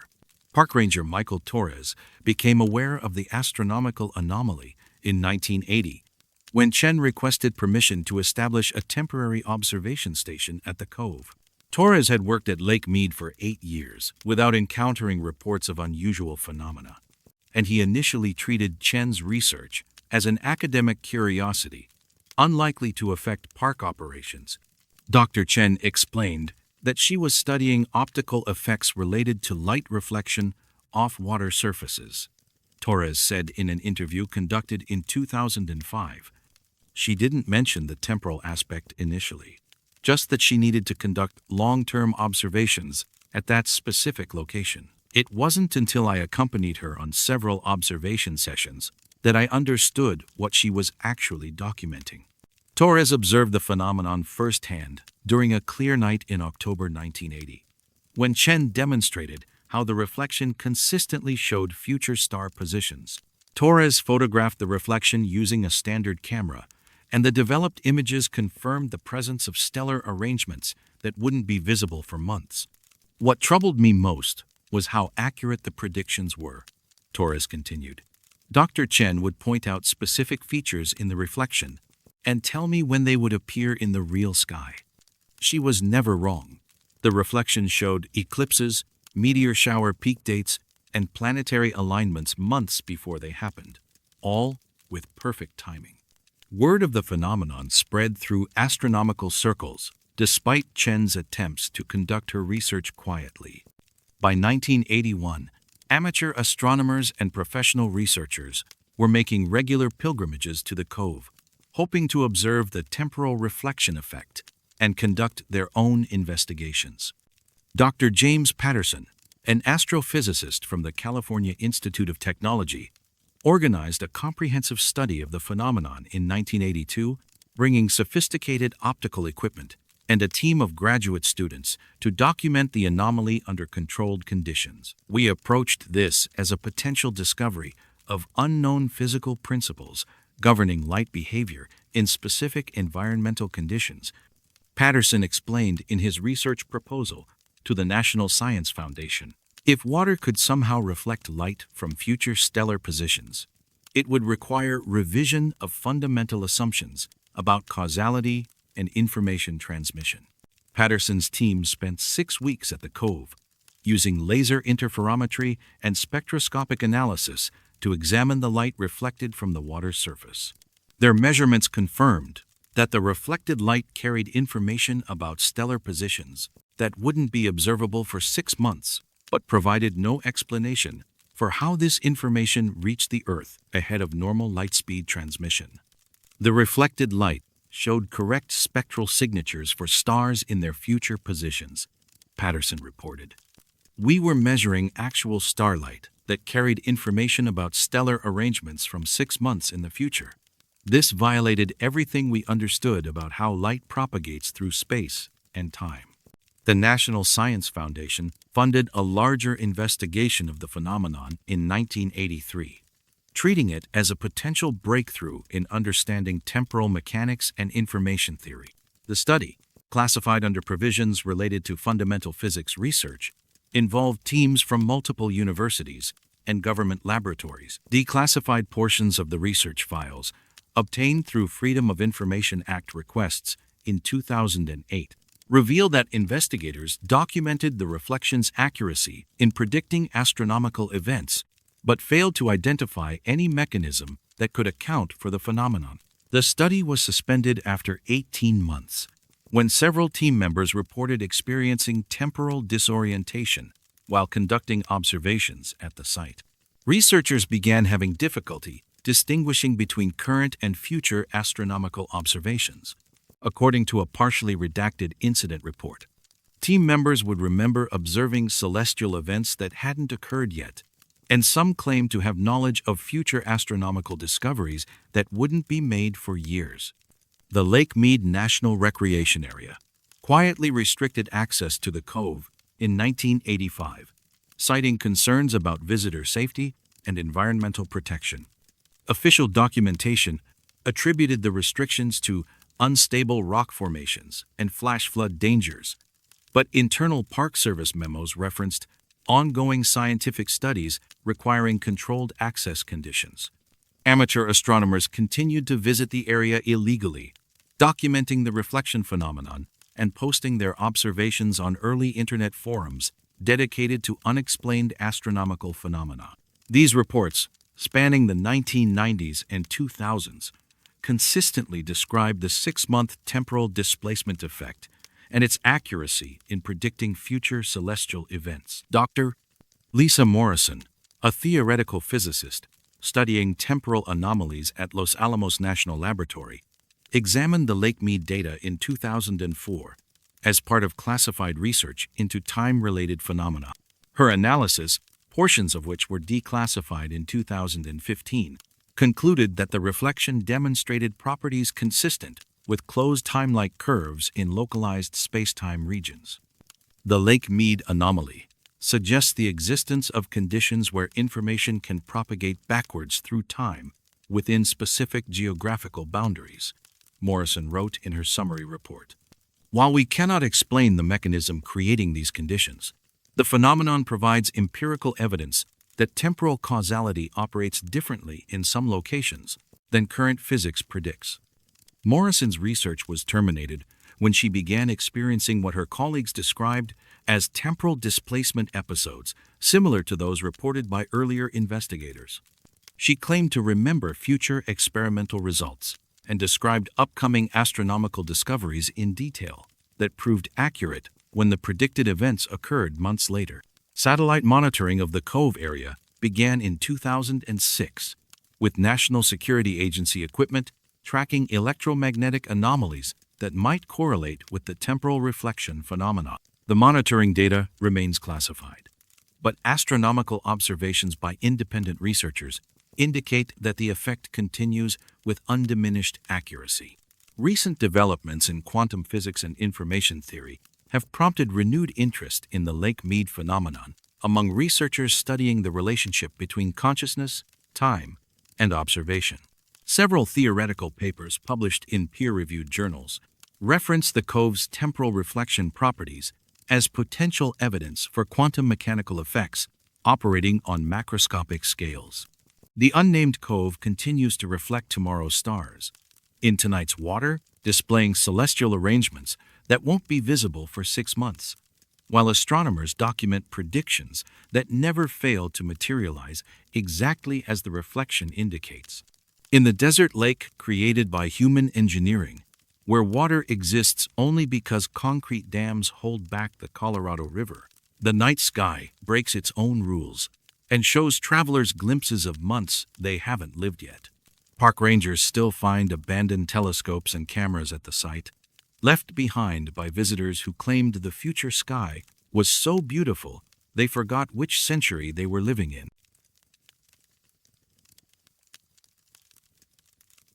Some instruments keep measuring what isn't supposed to be there. Groom Lake Road stretches 98 miles through the Nevada desert, connecting the town of Alamo to the restricted airspace surrounding what the government officially designates as a remote training facility. The road passes through landscape, shaped by ancient lake beds and volcanic activity, where military testing has occurred since the 1940s, and civilian access remains limited by security checkpoints and federal restrictions. Along this route, automated monitoring stations track weather conditions for aviation safety and environmental research, transmitting data through networks that serve both military and civilian meteorological services. The region surrounding Groom Lake experiences extreme temperature variations and unpredictable wind patterns that can affect aircraft operations and personnel safety.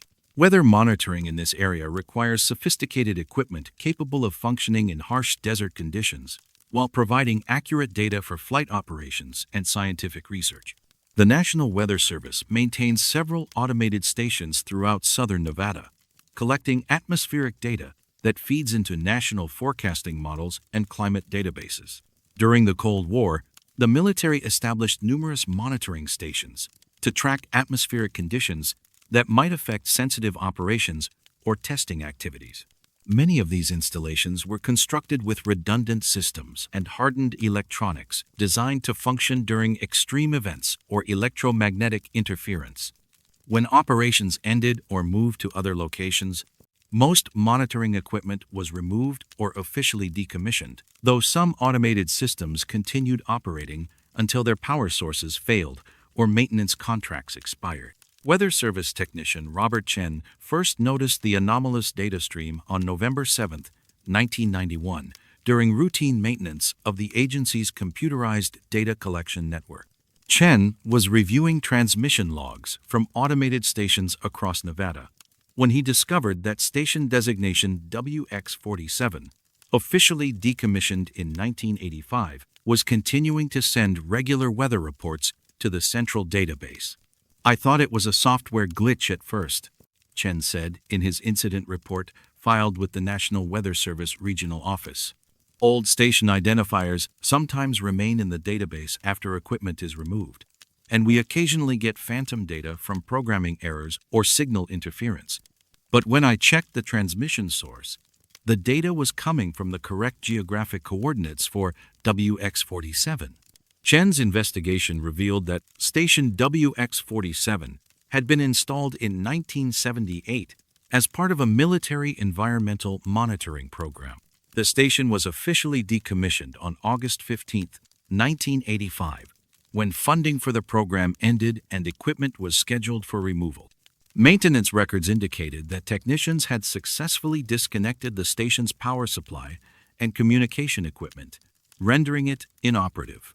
The data transmitted by the supposedly decommissioned station showed typical atmospheric measurements, including temperature, barometric pressure, humidity, and wind speed. However, the readings described weather conditions that didn't match observations from other monitoring stations in the area. When Chen compared WX47's reports to data from nearby weather stations, he found significant discrepancies that suggested the Phantom station was measuring atmospheric conditions from a different location entirely. National Weather Service meteorologist Dr. Sarah Martinez was assigned to investigate the data anomaly in January of 1992.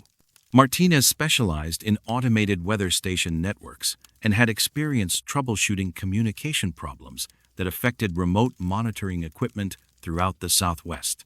The transmission data appeared completely normal except for the geographic inconsistencies, Martinez explained in her technical report. Station WX47 was reporting weather conditions that consistently differed from all surrounding monitoring stations. as if it were located in a different microclimate or elevation zone. But the coordinates indicated it was positioned in open desert, with no significant topographic features that could create unusual local weather patterns. Martinez conducted a field inspection of the WX-47 coordinates in March of 1992, accompanied by a technical team equipped to locate and examine the supposedly decommissioned equipment. Their GPS readings led them to a location approximately 12 miles southeast of Groom Lake, where they found concrete foundations and cable conduits indicating that a weather station had indeed been installed at the site. "We found clear evidence that a monitoring station had been constructed there," Martinez continued. "The concrete pads were correctly positioned, and the underground cable runs matched the installation specifications in our files. But there was no visible equipment, no power source, and no communication hardware that could account for the ongoing data transmissions." The team used metal detectors and ground-penetrating radar to search for buried equipment that might explain the continued transmissions, but found only the expected underground cables and conduits, all of which had been properly disconnected according to the decommissioning records. Local ham radio operator Dennis Kowalski had been monitoring government frequencies in the Groom Lake area since the 1970s as part of his interest in military communications. Kowalski's logs, spanning more than 2 decades, documented radio traffic related to various testing programs and environmental monitoring activities in the restricted zones surrounding the facility. "I started picking up the weather station transmissions in late 1985, just after the station was supposed to be shut down," Kowalski said in an interview conducted in 1995. "The signal was clear and regular, transmitting on the correct frequency for National Weather Service automated stations. But the weather data it was sending didn't match what I could observe outside my house, which was only about 15 miles away." Kowalski's detailed logs showed that WX-47's transmissions described weather patterns that occurred approximately 17 miles northwest of the station's documented coordinates.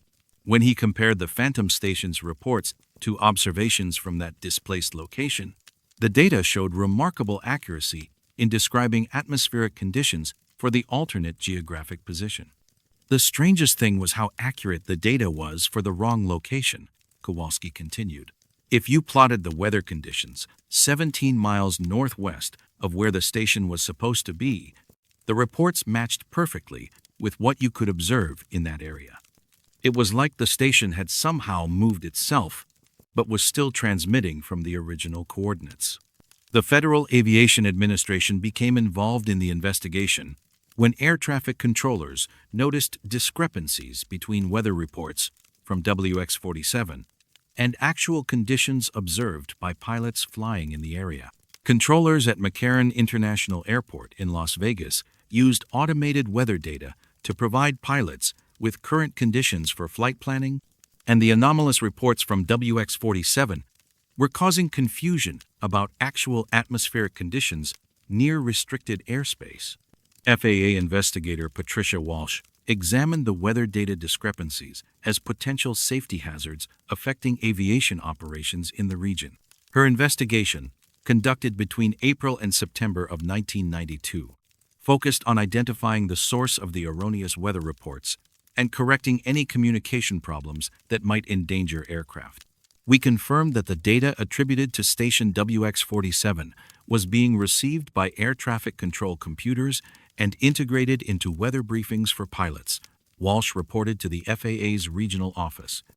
"The reports consistently showed weather conditions that differed significantly from pilot observations and other monitoring stations, creating potential safety risks for aircraft operating near the restricted zones." Walsh's team visited the WX-47 coordinates and confirmed the absence of any operational weather monitoring equipment. They also conducted radio frequency scans to identify possible sources of interference or unauthorized transmissions that might explain the phantom weather reports, but found no local signals that could account for the ongoing data stream. The National Security Agency opened an investigation into the WX-47 transmissions in October of 1992, treating the anomalous data as a potential security breach related to activities in the restricted airspace surrounding Groom Lake. NSA technicians used sophisticated direction-finding equipment to locate the source of the weather station transmissions. The signal direction-finding analysis produced results that didn't conform to normal radio propagation patterns, according to a declassified portion of the NSA investigation report.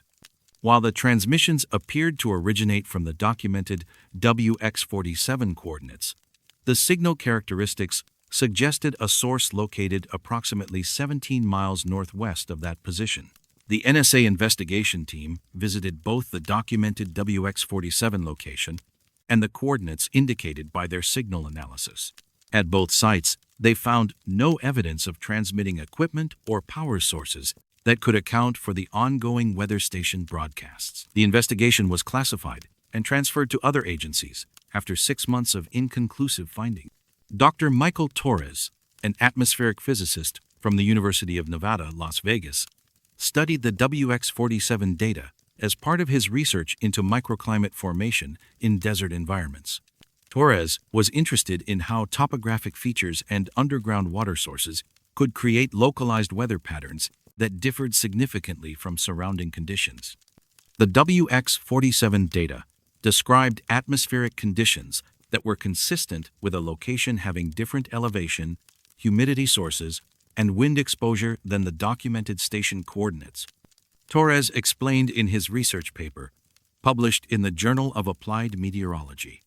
The measurements suggested the presence of geographic features that don't exist at the station's recorded position, but are consistent with terrain characteristics 17 miles northwest of that location. Torres obtained satellite imagery and topographic maps of both the documented WX-47 location and the area 17 miles northwest, where the weather data seemed to correspond to actual conditions. His analysis revealed that the displaced location contained geographical features, including elevation changes and seasonal water sources that could explain the weather patterns described in the Phantom Station's reports. What we couldn't explain was how a weather station at one location could consistently report conditions from a different location 17 miles away. Torres continued, "The accuracy of the displaced data was too precise to result from atmospheric distortion or signal propagation effects." The National Weather Service attempted to resolve the data anomaly in 1994 by officially removing station WX-47 from their automated collection network and filtering out transmissions from that station identifier. However, the phantom weather reports continued to appear in the database under a new station designation, WX-47B, suggesting that the source of the transmissions was automatically adapting to maintain communication with the Weather Service computers.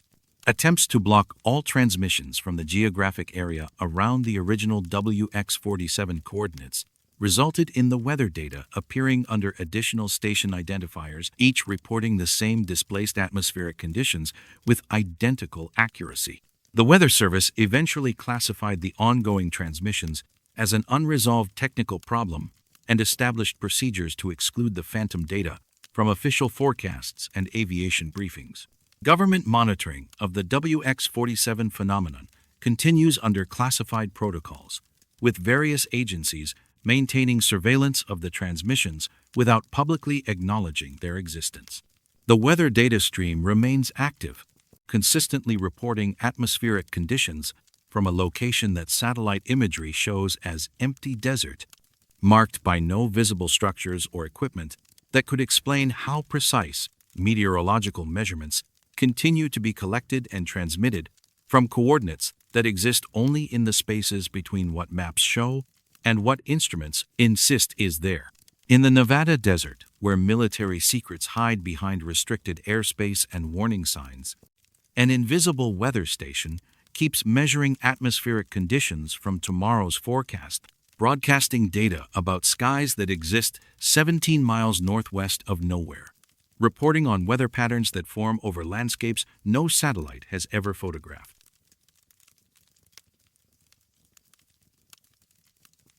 Some schedules run long after the last passenger has departed.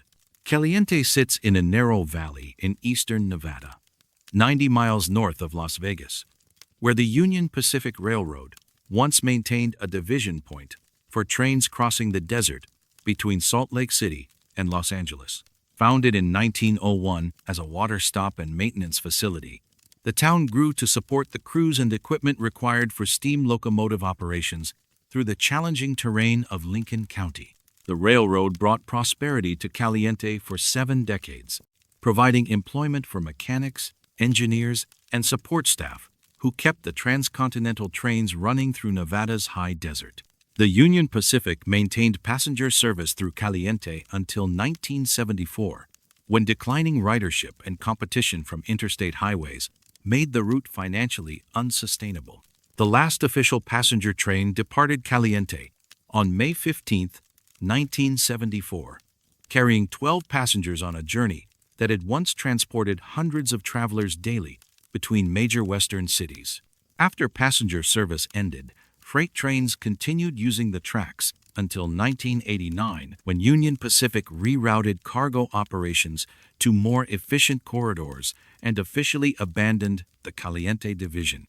The abandoned railroad right-of-way remains visible across the Nevada landscape, marked by rusty rails and weathered ties that stretch through valleys and over mountain passes, where trains once carried passengers and freight through some of America's most isolated terrain.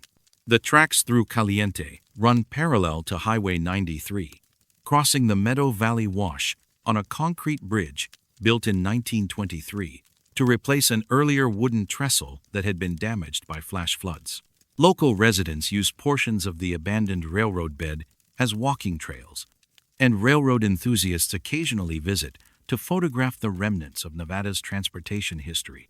Union Pacific Maintenance Supervisor Harold Martinez first documented the acoustic phenomenon on October 3, 1991, while conducting a safety inspection of the abandoned tracks near Caliente. Martinez was examining bridge structures and rail conditions to assess potential liability issues when he heard a train whistle at 11:47 p.m., followed by the sound of a locomotive approaching from the south. "I thought it was a freight train using the tracks for some kind of special movement," Martinez said in his incident report filed with Union Pacific's regional office. "The whistle pattern was correct for approaching a grade crossing, and I could hear the distinctive sound of steel wheels on rails. But when I looked down the tracks with my flashlight, there was nothing there. No headlight, no locomotive, just empty rails stretching into the darkness." Martinez waited for 20 minutes, listening to the sounds of a train that seemed to pass through Caliente, following the route of the abandoned passenger service. He could hear the characteristic rhythm of wheels over rail joints, the hiss of air brakes, and even the sound of passenger car doors opening and closing at the old station platform. The acoustic effects lasted approximately 8 minutes before fading to silence, leaving Martinez alone on the empty railroad right-of-way. Over the following weeks, Martinez returned to the site multiple times, documenting a pattern of nightly train sounds that occurred with precise regularity.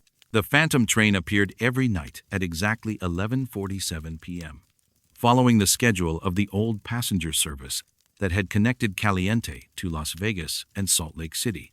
The sounds always originated from the same direction and followed the same route through town, suggesting a locomotive pulling several passenger cars on the northbound track.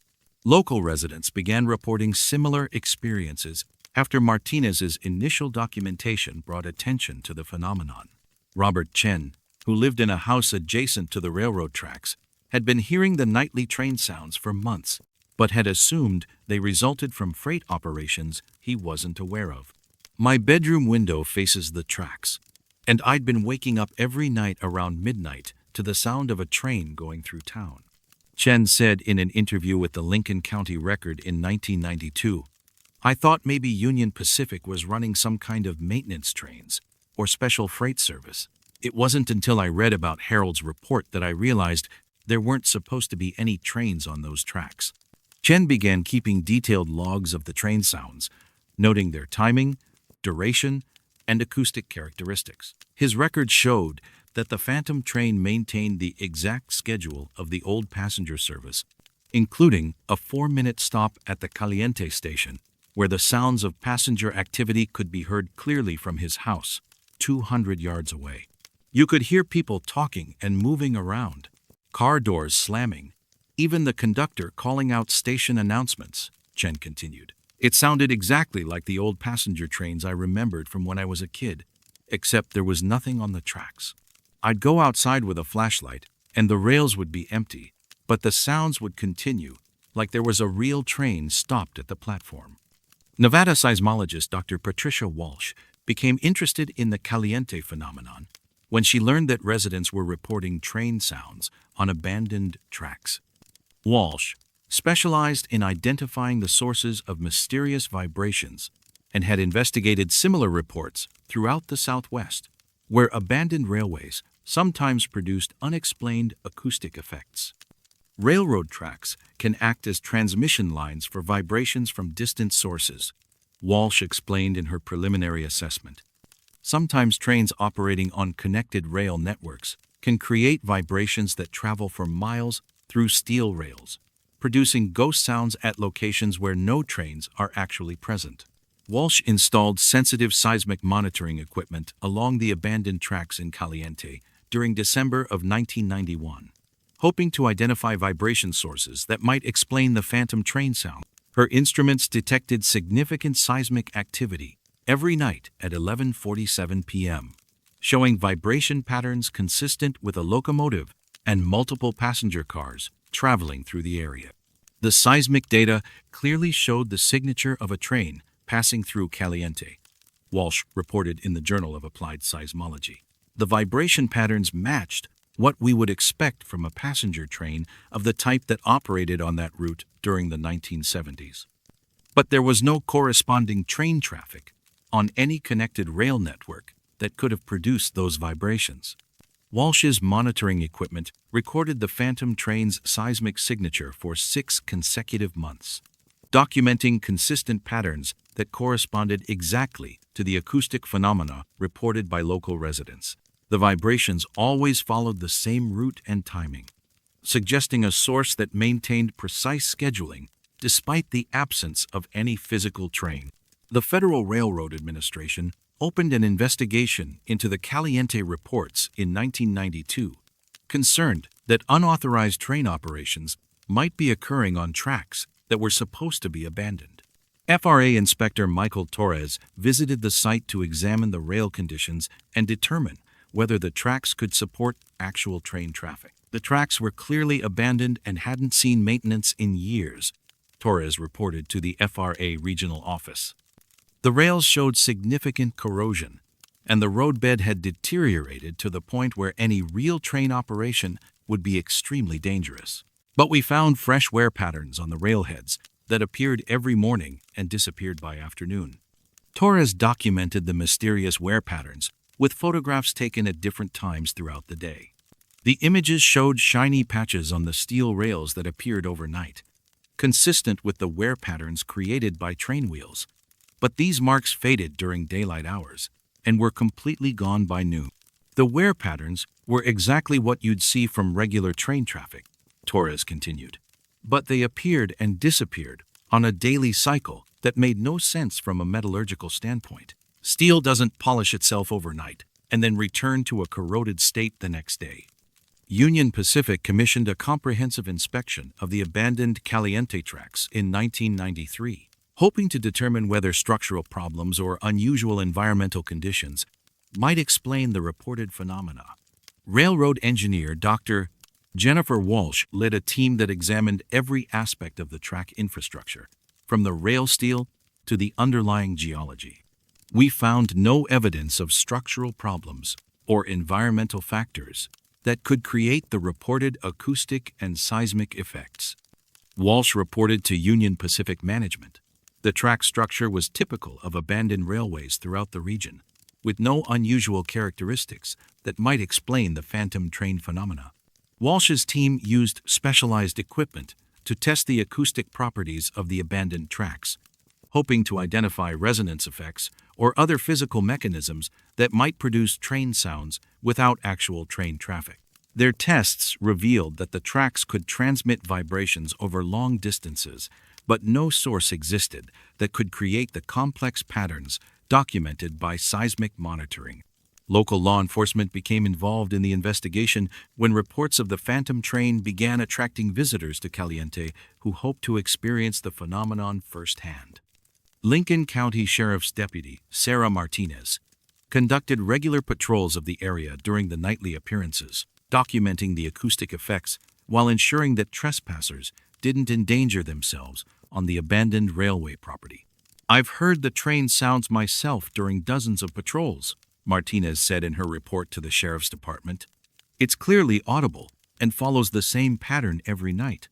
You can hear the whistle, the engine, the cars passing over rail joints, and even passenger activity at the station. But there's never any visual confirmation of an actual train."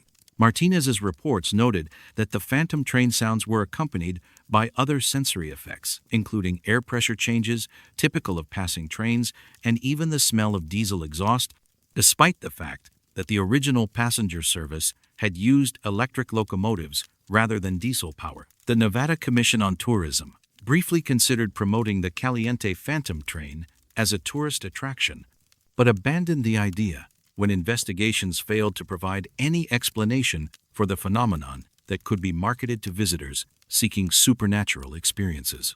University researchers studying paranormal claims examined the Caliente case in 1995, treating it as an example of mass hysteria or collective false memory related to the town's railroad heritage.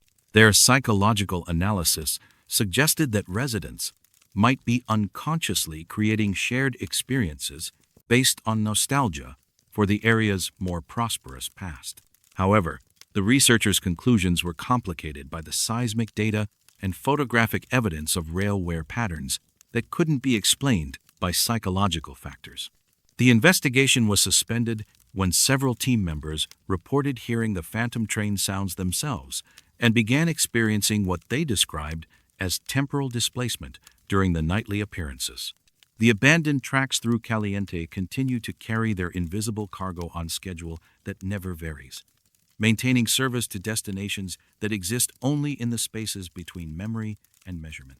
Railroad ties that haven't supported actual trains for decades show fresh wear each morning from wheels that leave no other trace, while seismographs dutifully record the passage of locomotives that cast no shadows and carry passengers who board at platforms that stand empty under the Nevada stars.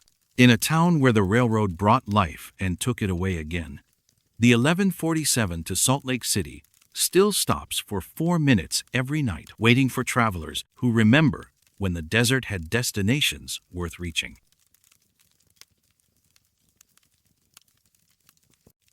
Some mathematics solve problems that were never asked. The Bonneville Salt Flats stretch across 30,000 acres of northwestern Utah, but their mineral deposits extend beyond state boundaries into Nevada's Pilot Peak region, where similar geological formations create smaller salt pans separated by mountain ranges and desert valleys.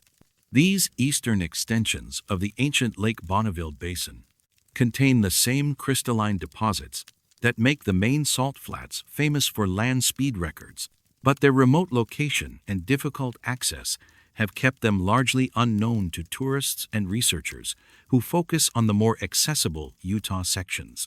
The Nevada salt deposits formed during the same geological processes that created the Bonneville Salt Flats, when Lake Bonneville covered much of the Great Basin during the Pleistocene epoch. As the ancient lake dried, it left behind layers of salt and mineral deposits that created flat, hard surfaces, ideal for high-speed vehicle testing. While the main Utah Flats became famous for land speed records, the smaller Nevada formations remained isolated and rarely visited, accessible only by rough dirt roads that require four-wheel drive vehicles to navigate safely.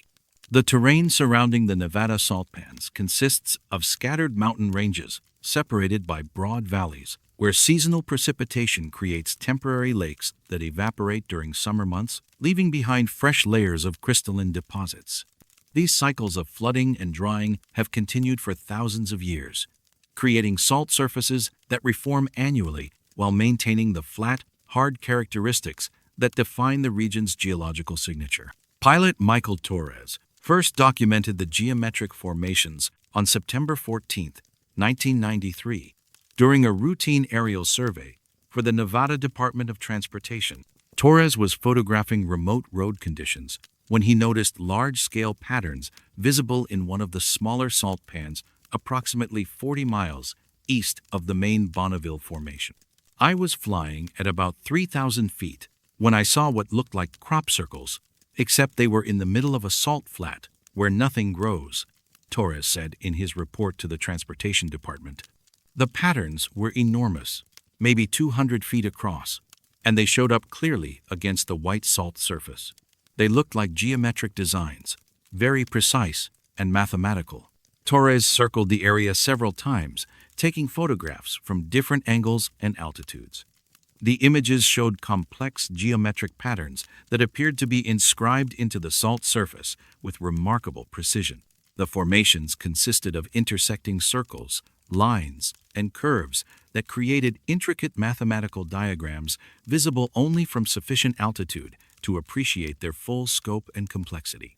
When Torres returned to the same location 3 days later for additional documentation, the patterns had changed. New geometric formations had appeared while others had shifted position, suggesting that the designs were being actively modified or updated according to some unknown schedule or purpose.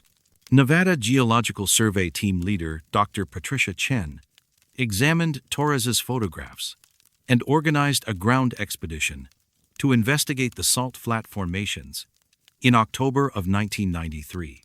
Chen's team included geologists, mathematicians, and survey specialists equipped to document and analyze the mysterious patterns from both ground and aerial perspectives. When we reached the salt flat, we couldn't see the patterns at all from ground level, Chen reported in her preliminary findings. The salt surface looked completely normal, with typical crystalline formations and minor irregularities you'd expect from seasonal flooding and evaporation. It wasn't until we used aerial photography that the larger geometric structures became visible. Chen's team discovered that the patterns were created by subtle variations in salt crystal density and orientation that were imperceptible at ground level, but clearly visible from aircraft. The geometric designs appeared to be formed by natural crystallization processes that somehow organized themselves into mathematical configurations far too complex and precise to result from random geological activity. Mathematical analysis of the patterns revealed that they represented equations describing orbital mechanics and gravitational relationships between celestial bodies.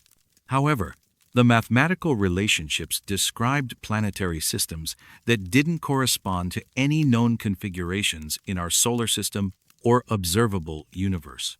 Dr. Robert Martinez, a mathematician from the University of Nevada, Las Vegas, studied the salt flat equations as part of his research into naturally occurring mathematical patterns. Martinez had investigated similar phenomena in other geological formations, but had never encountered mathematical expressions of such complexity appearing in natural mineral deposits. The equations were genuine mathematical descriptions of multi-body orbital systems. Martinez explained in his analysis published in the Journal of Mathematical Geology. They showed gravitational relationships between planets, moons, and other celestial bodies in configurations that followed correct physical laws, but described solar systems that don't exist in our observable universe. Martinez worked with astronomers to verify that the orbital mechanics described by the salt flat equations were mathematically valid, but corresponded to no known planetary systems.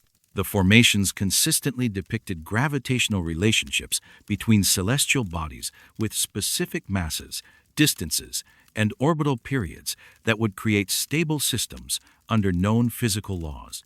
What troubled us was the precision of the mathematics, Martinez continued. These weren't approximate or simplified equations.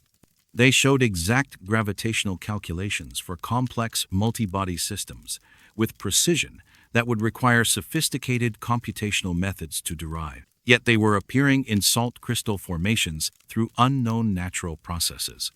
Local rancher David Walsh, whose property bordered the salt flat area, had been observing changes in the formations for several years before Torres's aerial documentation brought them to scientific attention. Walsh used the salt flats as landing areas for his small aircraft and had noticed the patterns appearing and disappearing according to weather cycles. The designs would show up after dry periods and disappear when we got rain, Walsh said in an interview with the Elko Daily Free Press. I thought it was just natural salt crystallization at first, but the patterns were too regular and too complicated to be random. They looked like someone was drawing mathematical diagrams in the salt, except no one could get out there to do it. Walsh documented the formation cycles with photographs taken from his aircraft over a period of 18 months. His records showed that new patterns appeared within 24 to 48 hours after rainfall ended, and the salt surface dried completely. The designs remained visible until the next significant precipitation, when they would dissolve and be replaced by different mathematical configurations during the subsequent dry period. Each time the patterns came back, they were different. Walsh continued, new equations, new geometric shapes, but always the same level of mathematical complexity. It was like someone was using the salt flat as a blackboard to work out different astronomical problems. The Federal Aviation Administration received reports about the formations in 1994 when commercial pilots flying over the region began documenting the patterns and reporting them as potential navigation hazards or unauthorized ground markings. FAA investigator Jennifer Rodriguez examined the site to determine whether the formations posed any threat to aircraft operations or indicated illegal activity in restricted airspace. We confirmed that the patterns were naturally occurring and posed no hazard to aviation, Rodriguez reported to the FAA regional office. However, we couldn't explain how natural salt crystallization could create such precisely organized mathematical expressions. The formations clearly showed intentional design characteristics, despite being produced by geological processes. The National Science Foundation funded a comprehensive study of the salt flat phenomena in 1995, treating the formations as a potential discovery in the field of self-organizing natural systems. Research teams from multiple universities collaborated to monitor the site using time-lapse photography, chemical analysis, and mathematical modeling. Dr. Lisa Morrison, who led the NSF research project, established permanent monitoring equipment to document how the patterns formed and changed over time. Her team used sensitive instruments to measure salt crystal growth rates, mineral composition, and environmental factors that might influence the formation of geometric patterns. We documented the complete formation process from rainfall through pattern emergence, Morrison reported in the journal Nature. The salt crystals organized themselves into mathematical configurations through processes that violated our understanding of how random crystallization occurs. The patterns showed evidence of long-range coordination between crystal formations across the entire salt flat surface. Morrison's research revealed that the mathematical patterns appeared to emerge through collaborative processes involving thousands of individual salt crystal formations that somehow coordinated their growth and orientation to create large-scale geometric designs. The mechanism enabling this coordination remained unexplained, despite extensive study of the chemical and physical processes involved. Attempts to reproduce the phenomenon under laboratory conditions failed completely. Salt crystal growth experiments conducted under controlled conditions produced normal random crystallization patterns with no evidence of the mathematical organization observed in the Nevada salt flats. The laboratory results suggested that the salt flat environment contained factors we couldn't identify or replicate, Morrison continued. Something about the specific geological, atmospheric, or electromagnetic conditions at the site enabled salt crystals to organize themselves into mathematical expressions that described impossible astronomical systems. The research project was suspended in 1997 when funding was redirected to other priorities. But monitoring equipment remained in place to document ongoing pattern formation. Satellite imagery from the following decade showed that the mathematical formations continued appearing and disappearing according to precipitation cycles, with increasing complexity in the equations displayed. Recent analysis of satellite data by independent researchers has revealed that the salt-flat equations have begun describing gravitational relationships for theoretical dark matter distributions and exotic stellar configurations that represent cutting-edge concepts in theoretical astrophysics. The mathematical precision of these expressions exceeds what should be possible through natural crystallization processes, yet they continue appearing in the Nevada desert through mechanisms that no scientific investigation has successfully identified. Amateur mathematicians and astronomers make regular pilgrimages to the site, hoping to observe new equations as they emerge from the salt crystal formations. Some visitors report experiencing temporal disorientation while studying the patterns from aircraft, claiming to remember mathematical concepts they never learned, and astronomical observations of star systems they've never seen. The salt flats continue their patient instruction in mathematics that solve problems from textbooks written for students who study skies containing different stars. Each rainfall erases the previous lesson, while the next dry spell reveals new equations, describing the orbital dance of worlds that exist only in the crystalline memory of ancient minerals, that remember when the universe contained more possibilities than the night sky can hold.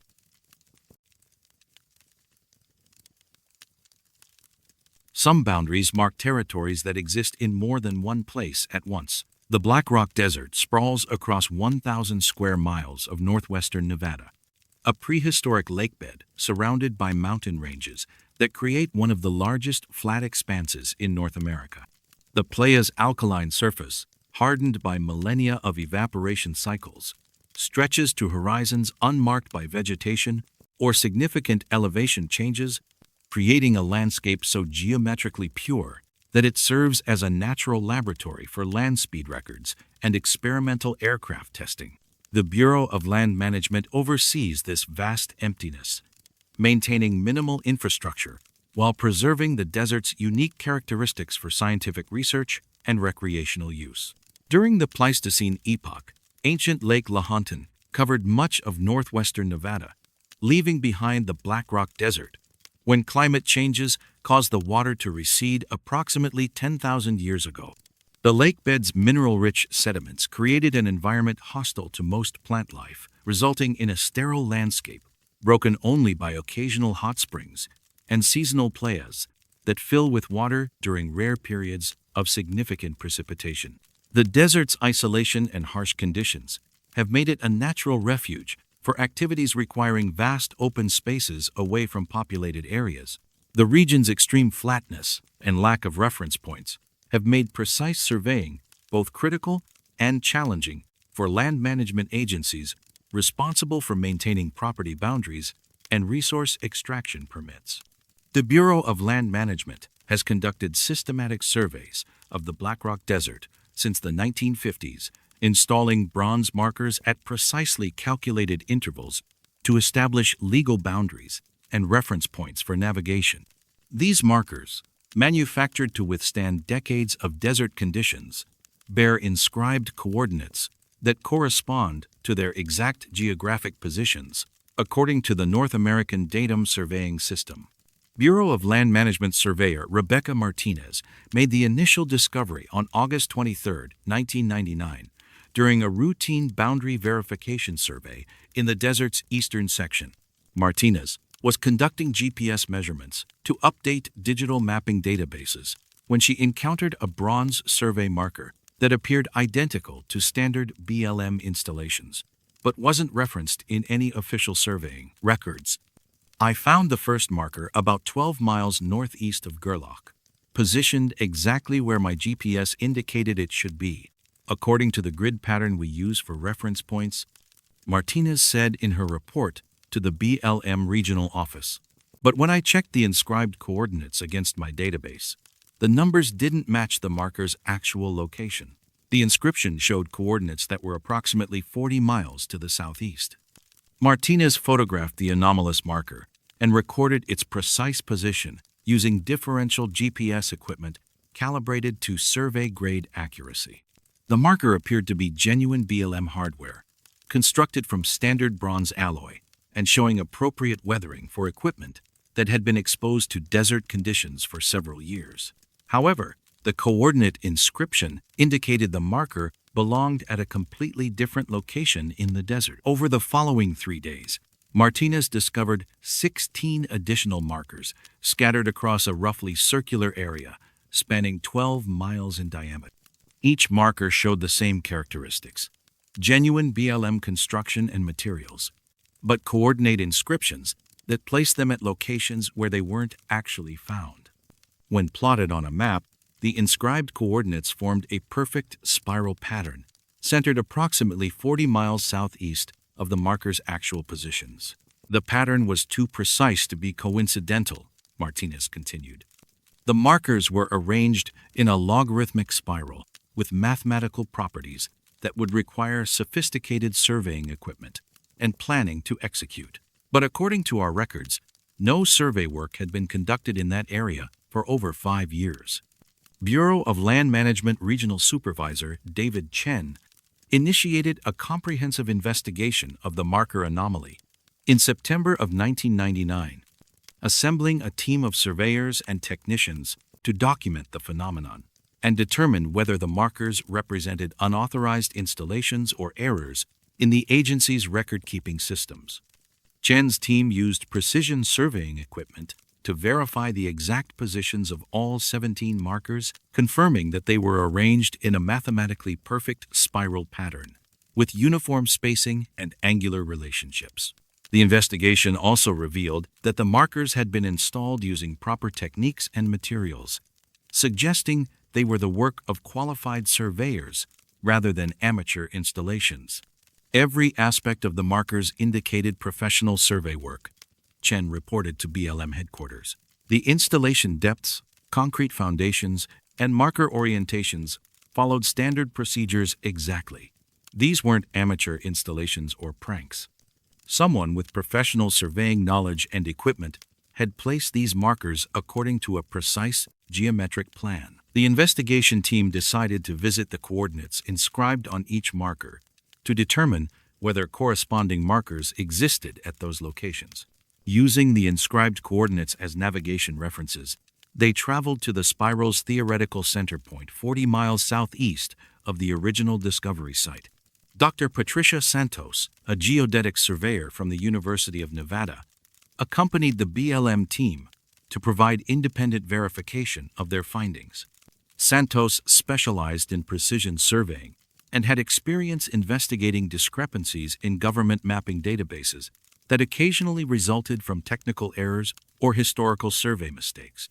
When we reached the coordinates inscribed on the first marker, we found an identical bronze marker installed at that exact location, Santos explained in her technical report. The marker showed the same weathering patterns and installation characteristics as the original, but this one bore coordinate inscriptions that matched its actual geographic position.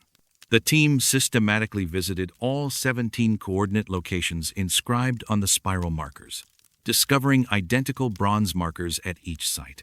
These secondary markers formed a perfect spiral pattern, identical to the first set, but with coordinate inscriptions that accurately reflected their actual positions. The existence of two complete sets of markers created a bureaucratic impossibility: 34 markers where BLM records indicated there should be none. We had two identical spiral patterns of survey markers, each showing professional installation and appropriate weathering, but only one set appeared in our official records, Santos continued. The secondary markers bore coordinates that placed them at the locations where the primary markers were actually found, creating a reciprocal relationship that made no sense from a surveying standpoint. Local pilot Michael Torres, who operated scenic flights over the Black Rock Desert, had noticed the marker installations during aerial photography work conducted in the summer of 1999. Torres's photographs, taken for commercial purposes, provided time-stamped documentation of when the markers first appeared in the desert. I fly over that area regularly for tourist flights, and I'm familiar with every permanent feature on the playa, Torres said in an interview with the Reno Gazette-Journal. The markers weren't there in June, but they were clearly visible by late July.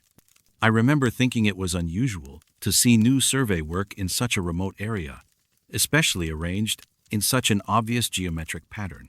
Torres's photographic records showed that both spiral patterns appeared simultaneously, sometime between his flights on June 28 and July 26, 1999. The images confirmed that all 34 markers were installed during a relatively brief period, suggesting a coordinated survey operation involving substantial equipment and personnel. What struck me as odd was that I never saw any survey crews or vehicles in the area during that period, Torres continued. Installing 34 markers across that much territory would require multiple teams working for several days, plus heavy equipment to transport materials and dig foundations in the hardpan. But I never observed any activity that would indicate such a large-scale operation. The Federal Aviation Administration reviewed air traffic records for the period when the markers appeared, searching for evidence of helicopter or aircraft activity that might explain how survey crews accessed the remote installation sites. The FAA investigation found no flight plans or air traffic control records indicating unusual aviation activity in the Black Rock Desert area during the relevant timeframe. Bureau of Land Management investigators examined the possibility that the markers resulted from unauthorized survey work conducted by mining companies or other commercial interests seeking to establish claims in the desert. However, analysis of the bronze alloy used in the markers revealed composition identical to that used in official BLM hardware, suggesting the markers were manufactured using government specifications and materials. The metallurgical analysis showed that the markers were constructed from the same bronze alloy used in our standard survey hardware, reported BLM materials specialist Jennifer Walsh. The alloy composition includes trace elements specific to the foundry that manufactures our official markers under government contract. These weren't commercial reproductions or aftermarket installations. The discovery that the anomalous markers were constructed from official government materials raised questions about how unauthorized personnel obtained access to restricted surveying supplies. BLM procurement records showed no missing markers or unauthorized material shipments that could account for the 34 bronze installations found in the desert. The National Geodetic Survey became involved in the investigation when the coordinate discrepancies were reported as potential errors in the North American Datum Reference System. NGS specialist Dr. Robert Martinez examined the marker coordinates to determine whether the anomalies resulted from datum conversion errors or surveying mistakes that might affect the accuracy of regional mapping databases. The coordinate inscriptions on both marker sets were mathematically correct and properly formatted according to standard geodetic conventions, Martinez reported to the NGS regional office. There were no calculation errors or datum conversion problems that could explain the coordinate discrepancies. The markers simply existed in two locations simultaneously, with each set referencing the other's position. Martinez's analysis revealed that the spiral patterns demonstrated sophisticated understanding of geodetic surveying principles with angular relationships and spacing that reflected advanced mathematical planning. The precision of the installations suggested the work of highly trained surveyors using professional-grade equipment. Yet no record existed of any organization conducting such work in the Black Rock Desert. Attempts to remove the markers for detailed laboratory analysis encountered unexpected bureaucratic obstacles when multiple federal agencies claimed jurisdiction over the installations. The Bureau of Land Management, National Geodetic Survey, and Federal Aviation Administration each cited different regulatory authorities that prevented removal of the markers without additional approvals that never materialized. The investigation was quietly suspended in 2001, when funding was redirected to other priorities, though the markers remain in place and continue to appear on updated surveying maps as official reference points. Satellite imagery from subsequent years shows both spiral patterns maintaining their precise geometric relationships despite the harsh desert environment that typically shifts or damages surface installations. Recent GPS measurements by independent researchers have confirmed that the coordinate discrepancies persist, with each marker set continuing to reference the other's location through inscriptions that create an impossible cartographic loop. The markers stand in their perfect spirals, like bronze questions planted in alkaline soil, marking boundaries between what maps can document and what territory can contain, dividing the Black Rock Desert into jurisdictions that exist in two places at once, while belonging fully to neither.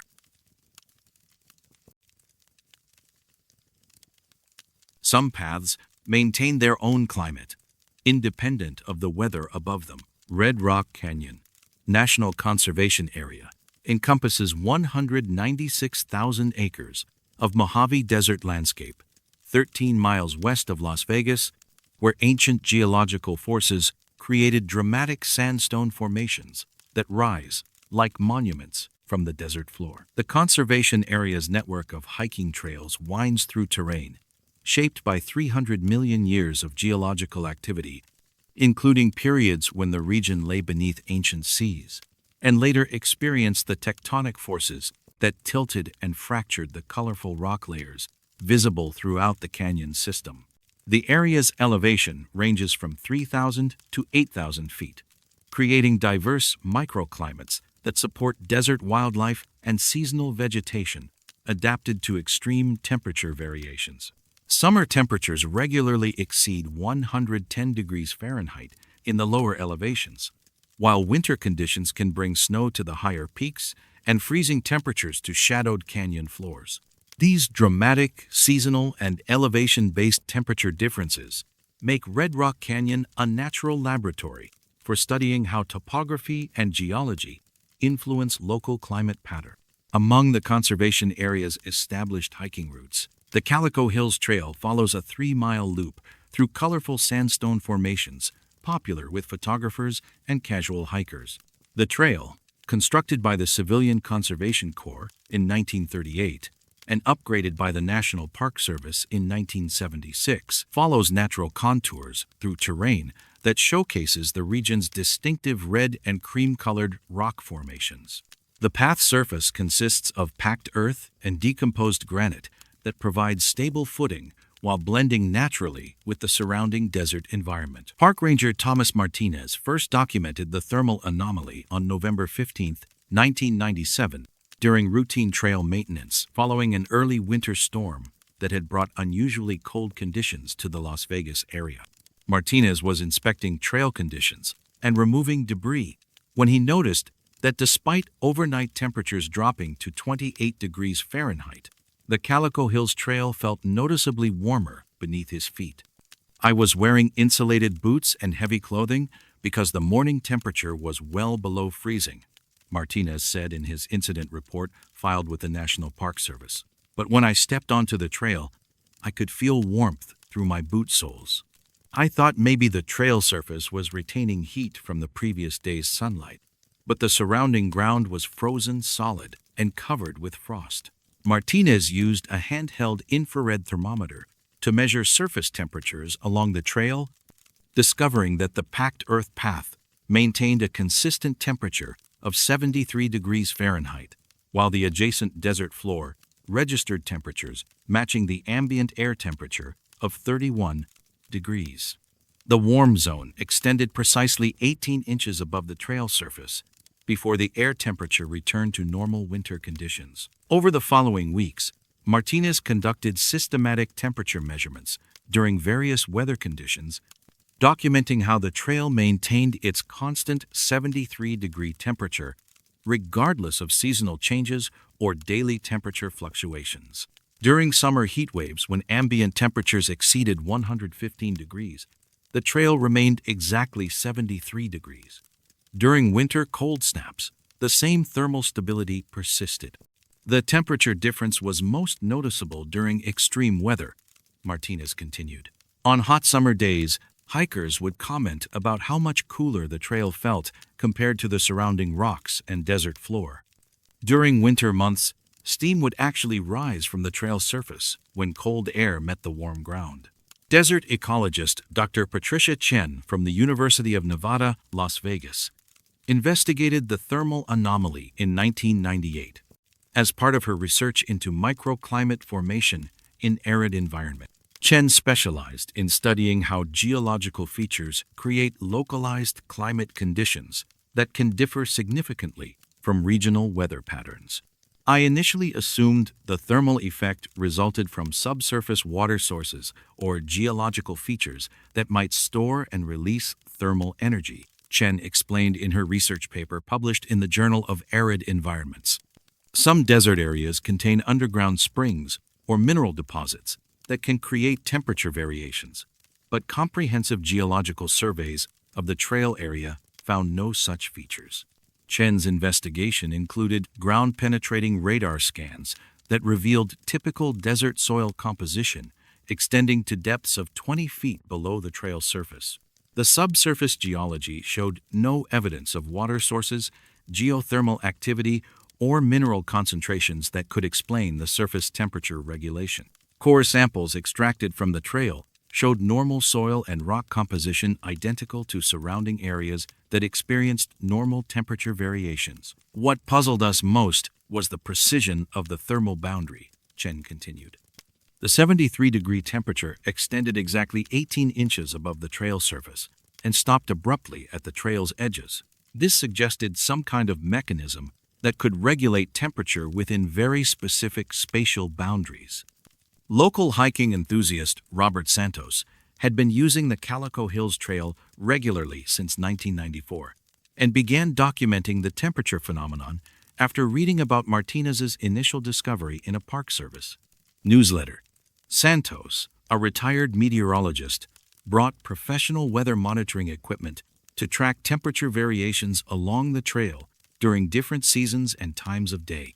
I set up automatic temperature logging stations at various points along the trail and in control locations away from the path, Santos said in an interview with the Las Vegas Review-Journal. The data showed absolutely consistent temperature regulation on the trail itself, while control stations recorded normal desert temperature fluctuations. The trail temperature never varied more than half a degree, from 73 degrees Fahrenheit. Santos's logs, spanning 5 years of continuous monitoring, documented the thermal anomaly during extreme weather events, including flash floods, dust storms, and record-breaking heat waves. In every case, the trail maintained its consistent temperature while surrounding areas experienced the full range of desert climate conditions. The most dramatic example occurred during the July heat wave of 2001, Santos continued. Ambient temperatures reached 121 degrees, and the surrounding rock surfaces were too hot to touch. But the trail remained at exactly 73 degrees. Hikers were literally walking on a cool path through an oven-like environment. Nevada Geological Survey team leader Dr. Michael Torres conducted comprehensive subsurface investigations of the trail area in 2002, using seismic equipment and thermal imaging to identify possible underground features that might explain the temperature regulation. Torres's team examined the possibility that subsurface caverns or mineral deposits created geothermal effects localized to the trail area. We found no geological anomalies that could account for the thermal effects, Torres reported to the Nevada Division of Minerals. The subsurface geology was typical of the Red Rock Canyon region, with no evidence of geothermal activity, underground water sources, or unusual mineral concentrations. The trail appeared to maintain its temperature through unknown mechanisms. Torres's investigation included analysis of the trail's construction history, examining whether materials used during the 1970s upgrades might contain compounds that could affect thermal properties. Chemical analysis of trail surface materials showed standard composition of decomposed granite and desert soil, with no unusual additives or chemical properties. The National Weather Service installed permanent monitoring equipment along the Calico Hills Trail in 2003 as part of a broader study of microclimate phenomena in desert environments. Weather Service meteorologist Dr. Jennifer Walsh supervised the installation of sensitive temperature sensors designed to detect subtle variations in the trail's thermal properties. Our equipment confirmed the temperature regulation effect and provided detailed data about how it functioned, Walsh explained in her report to the National Weather Service Regional Office.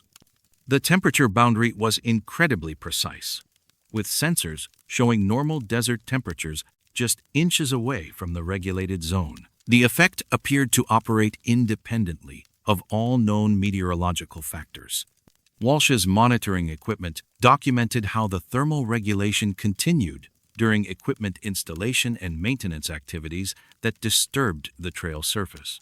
Even when sections of the trail were excavated for sensor placement, the temperature regulation resumed immediately after the soil was replaced, suggesting that the effect didn't depend on specific surface materials or configurations.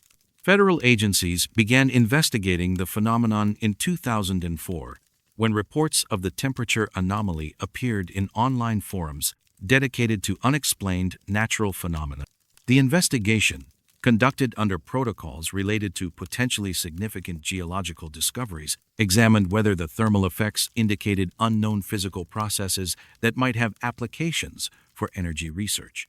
Declassified portions of the federal investigation, obtained through Freedom of Information Act requests in 2012, reveal that researchers documented the temperature regulation effect but failed to identify any mechanism that could explain how the trail maintained thermal stability independent of environmental conditions. The phenomenon appeared to violate basic principles of thermodynamics by maintaining constant temperature without any detectable energy source, according to a partially redacted technical report. Thermal imaging and energy measurement equipment detected no heat sources or energy flows that could account for the temperature regulation observed along the trail. The investigation was suspended after 6 months when researchers began experiencing what they described as thermal disorientation while conducting extended observations at the site. Team members reported difficulty regulating their own body temperature and claimed to feel disconnected from normal temperature sensations while working on the trail. Recent satellite thermal imaging of Red Rock Canyon has confirmed that the temperature anomaly continues with undiminished consistency, showing up as a thin line of constant thermal signature, cutting through landscape that shows normal, seasonal, and daily temperature variations. Independent researchers, using consumer-grade thermal cameras, can easily document the precise boundaries of the regulated zone, which maintains its 18-inch height and trail width dimensions regardless of weather conditions. The Calico Hills Trail continues to provide its own climate for hikers who walk through seasons that don't apply to the path beneath their feet.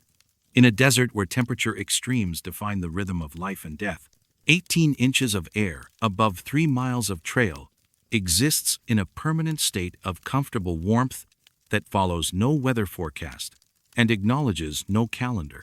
Park rangers still find clothing and water bottles abandoned along the trail by visitors, who claimed the constant temperature made them forget which season they were hiking through, leaving behind gear for weather conditions that exist everywhere except the path that maintains its own relationship with the thermometer.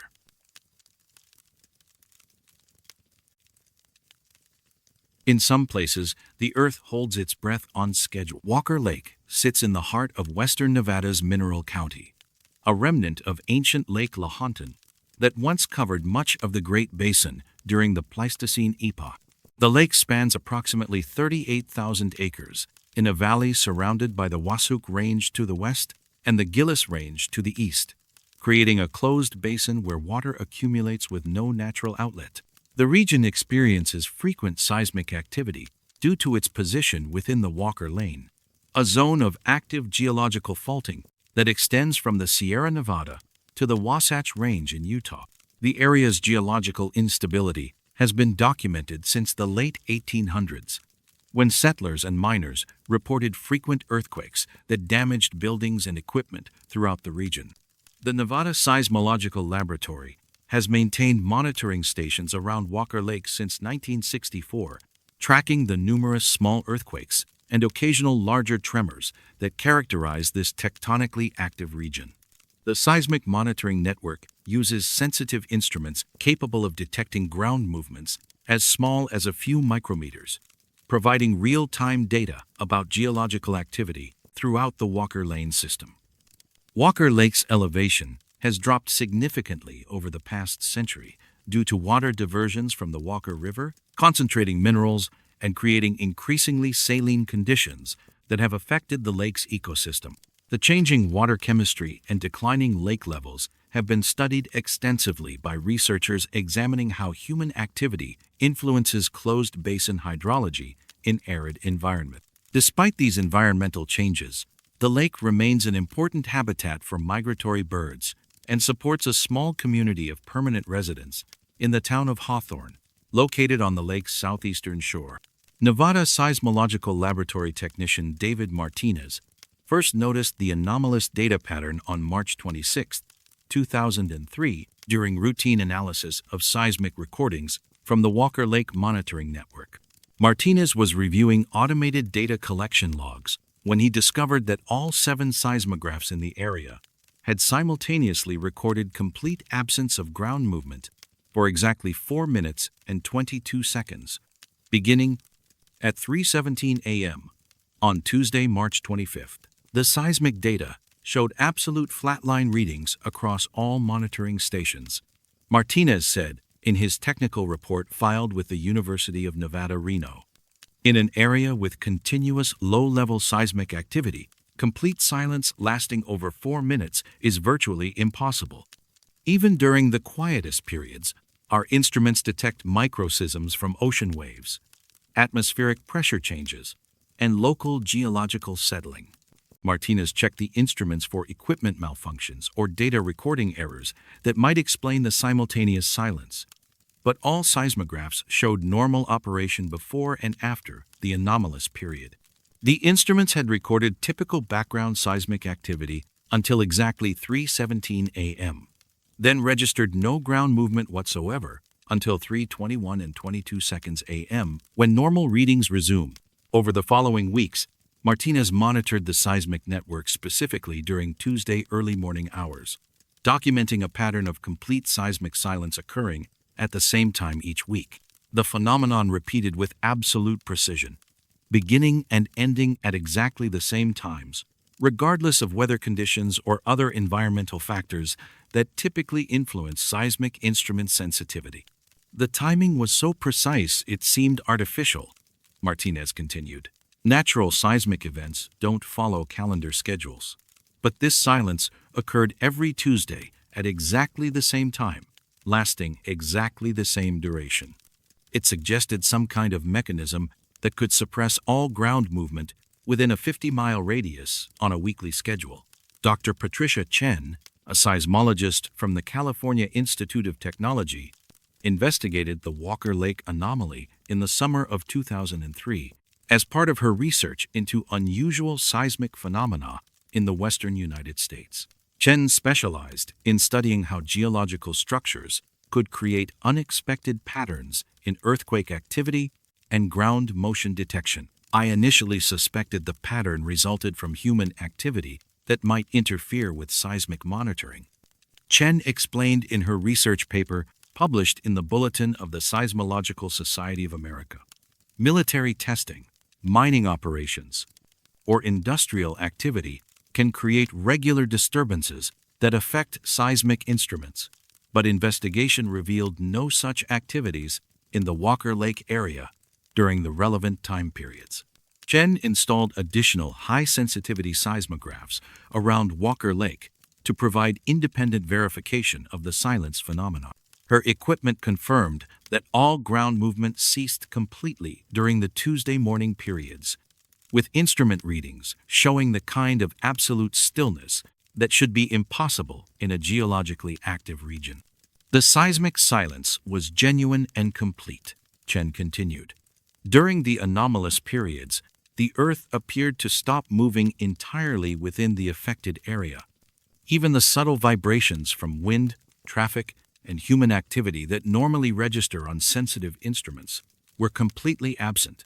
Local resident Robert Santos, who lived in a house 3 miles east of Walker Lake, began experiencing unusual phenomena that coincided with the seismic silence periods after reading about the monitoring station findings in the Reno Gazette-Journal.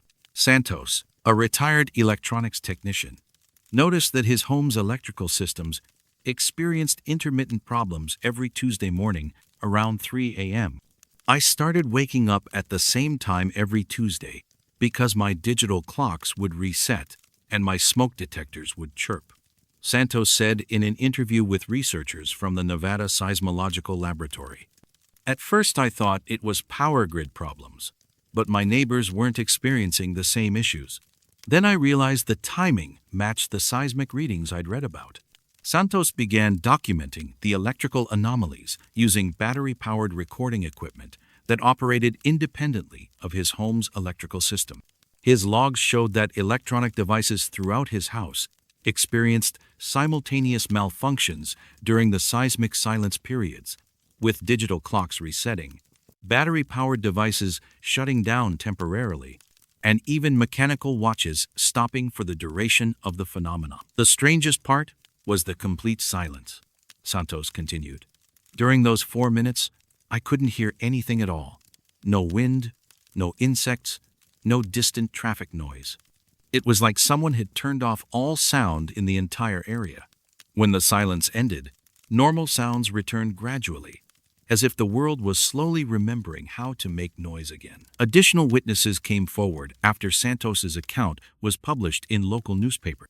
Jennifer Walsh, who operated a small marina on Walker Lake's eastern shore, reported that her boat engines would stall during the Tuesday morning periods, regardless of their mechanical condition or fuel supply.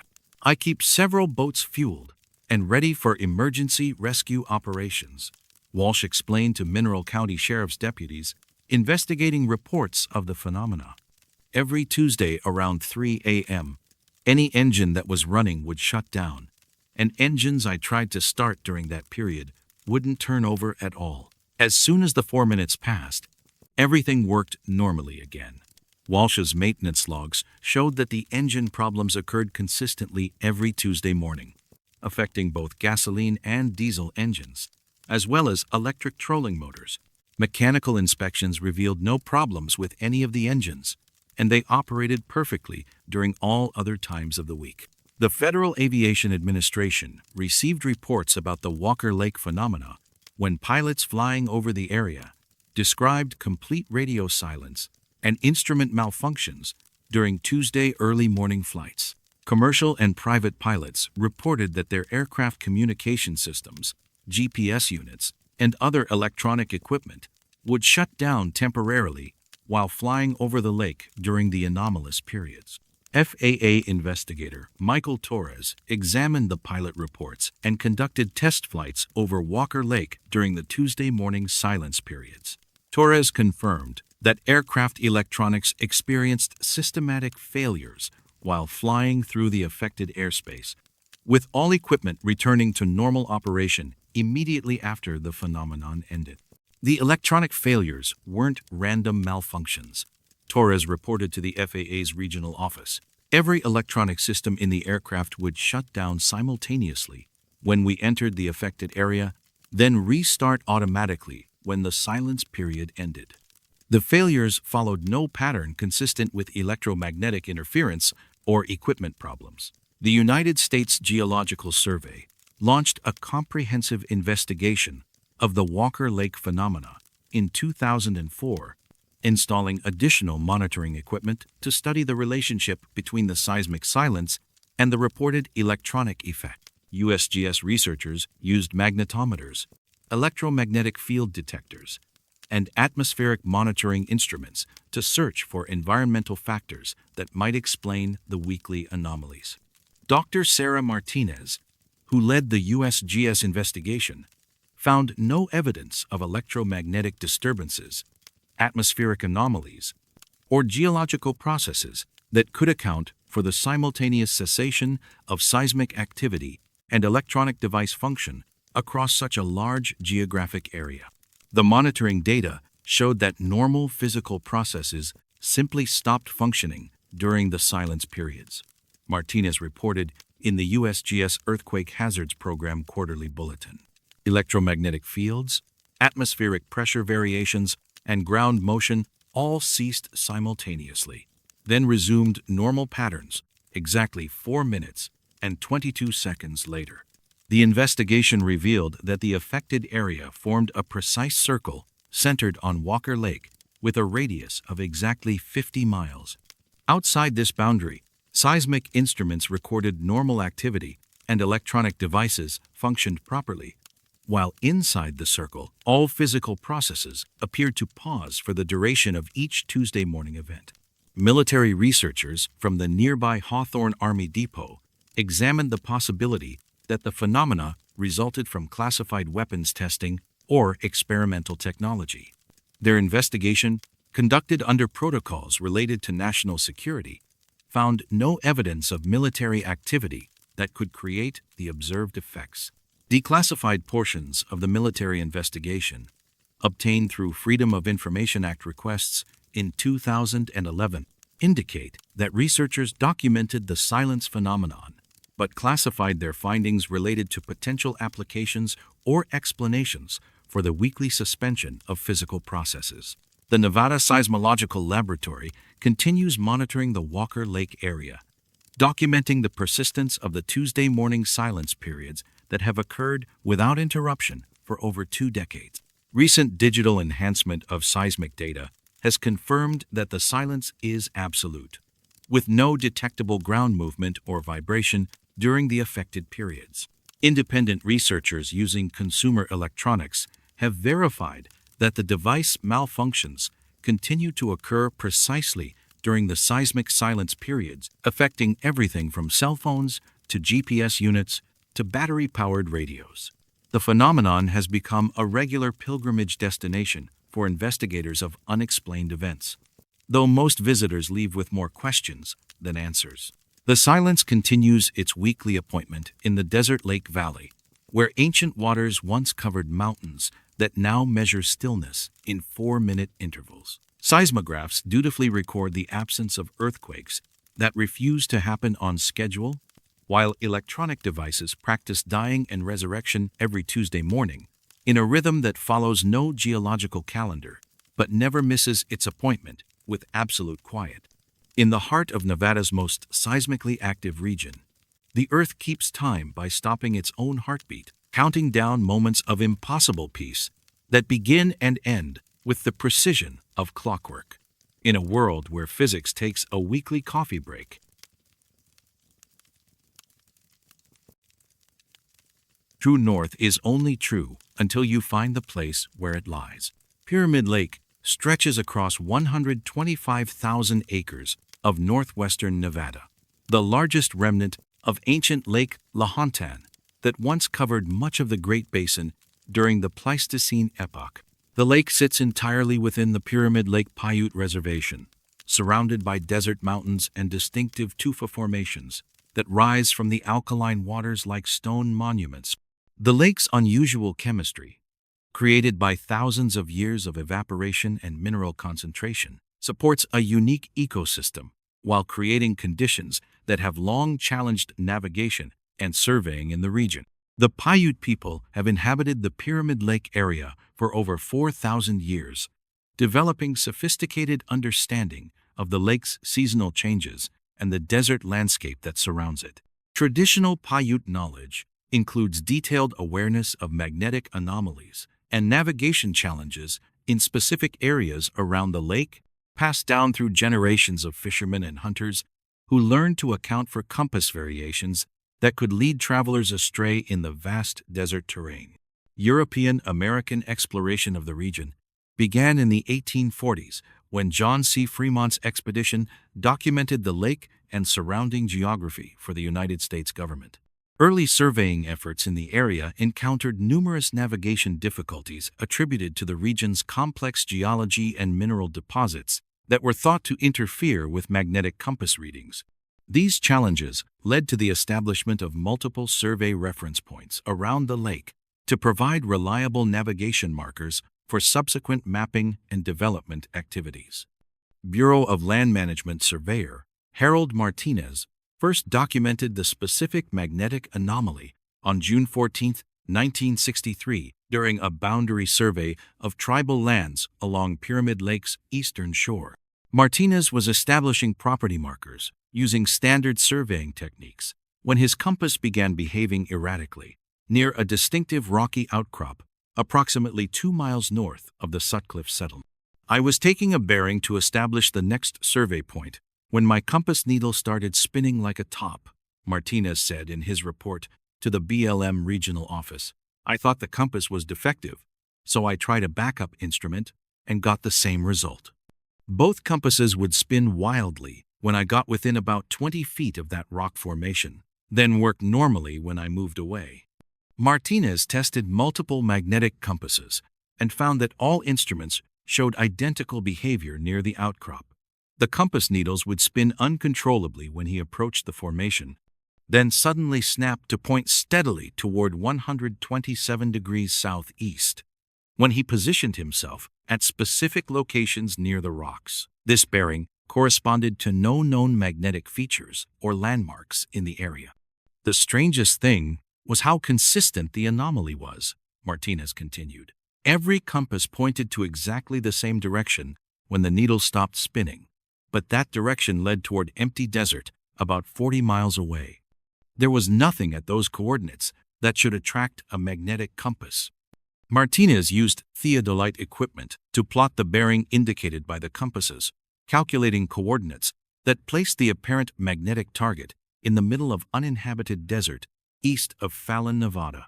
His surveying maps showed no geological features, mineral deposits, or human installations at those coordinates that might explain the unusual magnetic attraction. Dr. Patricia Chen, a geophysicist from the University of Nevada, Reno, investigated the magnetic anomaly in the autumn of 1963. As part of her research into unusual geological phenomena around Pyramid Lake, Chen brought sensitive magnetometer equipment to measure magnetic field variations that might explain the compass behavior near the rocky outcrop. I expected to find significant magnetic field disturbances that would account for the compass anomalies, Chen explained in her research paper published in the Journal of Geophysical Research. But our magnetometers showed no unusual magnetic readings in the area. The Earth's magnetic field appeared completely normal throughout the region, including the specific location where compasses exhibited the erratic behavior. Chen's investigation revealed that the magnetic anomaly affected only traditional magnetic compasses, while electronic magnetometers and other magnetic field detection equipment registered normal readings throughout the area. The phenomenon appeared to influence compass needles without creating detectable changes in the local magnetic environment. The compass behavior suggested the presence of a strong magnetic field, but our instruments detected no such field. Chen continued, it was as if the compasses were responding to magnetic forces that existed only for the compass needles themselves, not for other magnetic detection equipment. Local Paiute elder Joseph Crowfeather provided historical context for the compass anomaly during consultations with university researchers. In 1964, Crowfeather's family had maintained traditional knowledge of the Pyramid Lake region for generations, including awareness of areas where navigation instruments behaved unpredictably. My grandfather told stories about the place where directions get confused, Crowfeather said in an interview recorded by anthropologists studying indigenous knowledge of the region. He said the old ones knew that metal needles would point toward the place where the sky touches the ground, instead of toward the morning star. Hunters learned to use other signs for direction when they were near that rock. Paiute oral traditions described the rocky outcrop as a location where the normal rules of navigation didn't apply, where travelers could become lost despite using proper wayfinding techniques. These accounts, documented by ethnologists studying traditional ecological knowledge, consistently reference the area's ability to mislead people who relied on magnetic navigation instruments. Nevada Department of Transportation engineers encountered the compass anomaly During highway planning surveys in 1971, when construction crews reported navigation problems while surveying potential routes near Pyramid Lake's eastern shore, survey crew chief Robert Santos documented how the magnetic disturbance affected project planning and required alternative navigation methods. "We couldn't use standard compass bearings for surveying in that area," Santos said in his report to the Transportation Department. "Every magnetic compass would give false readings within a specific radius of that rock formation. We had to rely on GPS equipment and celestial navigation to complete our surveys, which added significant time and cost to the project." Santos's crew mapped the precise boundaries of the magnetic anomaly using careful testing with multiple compass instruments. Their measurements showed that the effect extended exactly 20 feet in all directions from the rocky outcrop, creating a perfect circle where magnetic compasses would not function properly. "The boundary was incredibly precise," Santos continued. "At 19 feet from the rock, compasses worked normally. At 21 feet, they worked normally. But anywhere within that 20-foot radius, every magnetic compass would spin wildly or point toward that strange southeastern bearing." The United States Geological Survey conducted a comprehensive investigation of the Pyramid Lake magnetic anomaly in 1975 using advanced magnetometer arrays and geological analysis to determine whether subsurface mineral deposits might explain the compass behavior. USGS geologist Dr. Michael Torres led the investigation, which included detailed mapping of the area's geological structure and mineral composition. "We found no geological features that could account for the magnetic anomaly," Torres reported in the USGS Professional Paper Series. "The rocky outcrop consisted of typical volcanic stone with normal magnetic properties. Core samples showed no unusual mineral concentrations or magnetic materials that might interfere with compass function." Torres's team used ground-penetrating radar and seismic equipment to examine subsurface geology beneath the outcrop, searching for buried metallic objects or unusual rock formations that might create localized magnetic fields. The subsurface investigation revealed normal geological layers, with no anomalous features. The investigation also examined the coordinates indicated by the affected compasses, conducting site visits to the desert location 40 miles southeast, where the instruments consistently pointed. The target area contained no visible features that might explain the magnetic attraction, showing typical Great Basin desert terrain with no unusual geological or artificial structures. The compass bearing led to completely empty desert with no distinguishing characteristics, Torres continued. "We conducted magnetic surveys of that area and found nothing that should attract compass needles from 40 miles away. The entire phenomenon defied our understanding of how magnetic fields function over distance." Federal researchers from the Naval Research Laboratory examined the anomaly in 1978 as part of classified studies into magnetic navigation systems for military applications. The investigation, portions of which were declassified in 2005, documented the compass behavior without identifying any mechanism that could explain the phenomenon. The magnetic anomaly appeared to violate basic principles of electromagnetic field theory, according to a partially redacted technical report. Compass needles responded to magnetic forces that could not be detected by any other instruments, suggesting interactions with field sources that exist outside conventional electromagnetic physics. The military investigation included attempts to shield the area using various materials and techniques designed to block or redirect magnetic field. None of these interventions affected the compass behavior, which continued to manifest with identical characteristics regardless of environmental modifications. Amateur researchers and compass enthusiasts have made regular pilgrimages to the Pyramid Lake site since the anomaly gained attention through online forums dedicated to unexplained phenomena. Visitors consistently document the compass behavior using video recordings that show identical results to those reported by professional surveyors decades earlier. Metal detector enthusiasts have conducted extensive searches of the area, hoping to find buried metallic objects that might explain the magnetic effects. These searches have revealed no unusual metal deposits or artificial objects that could account for the compass anomalies, while the metal detection equipment itself functions normally throughout the affected area.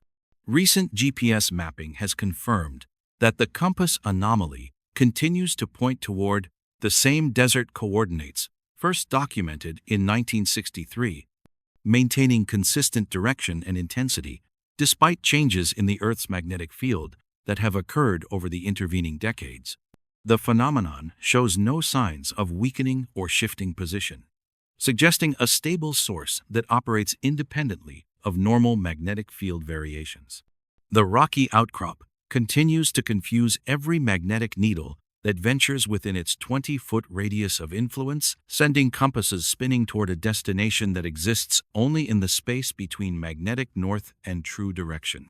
In the desert where ancient waters once covered mountains that now serve as landmarks for travelers who trust their instruments, one small circle of stone teaches metal needles to point toward horizons that contain nothing except the question of where magnetic fields learn to lie about the location of true north.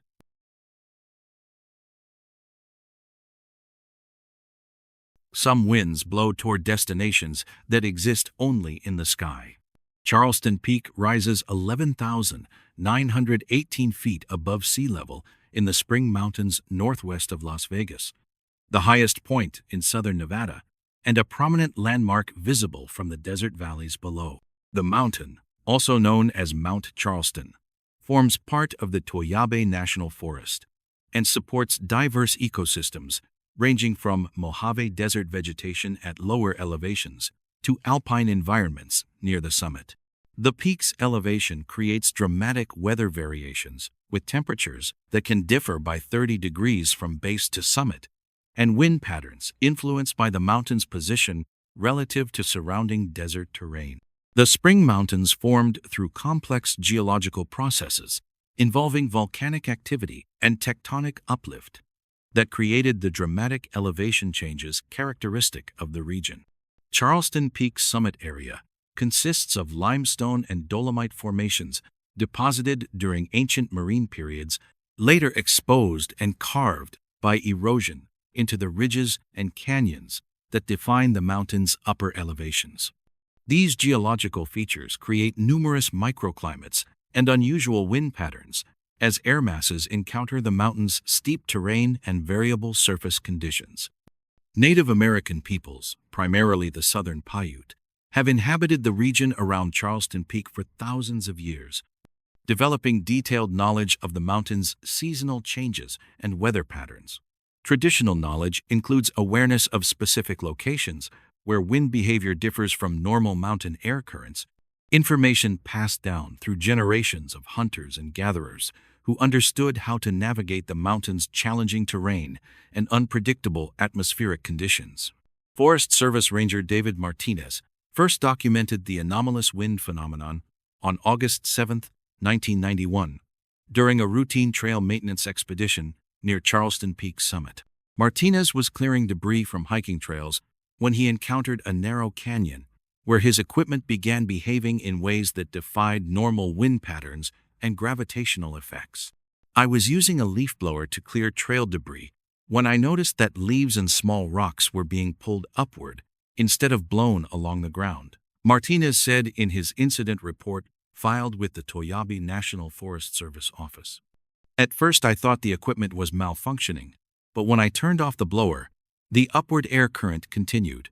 Everything lightweight in that canyon was being drawn straight up into the sky. Martinez tested the phenomenon by dropping various objects into the canyon's narrow opening. Paper, leaves, and small pieces of wood were immediately caught by the upward wind current and carried vertically until they disappeared from view. Heavier objects fell normally until they reached a specific point in the canyon, where they too were caught by the vertical airstream and lifted beyond visual range. The wind speed was consistent and powerful enough to lift objects weighing several ounces, Martinez continued. I tried dropping my clipboard into the canyon, and it was pulled straight up faster than I could follow with my eyes. I never saw it come down anywhere on the mountain, and we never found it during subsequent searches. Martinez measured the wind speed using handheld anemometer equipment, recording consistent upward airflow of 43 miles per hour, regardless of weather conditions or atmospheric pressure changes.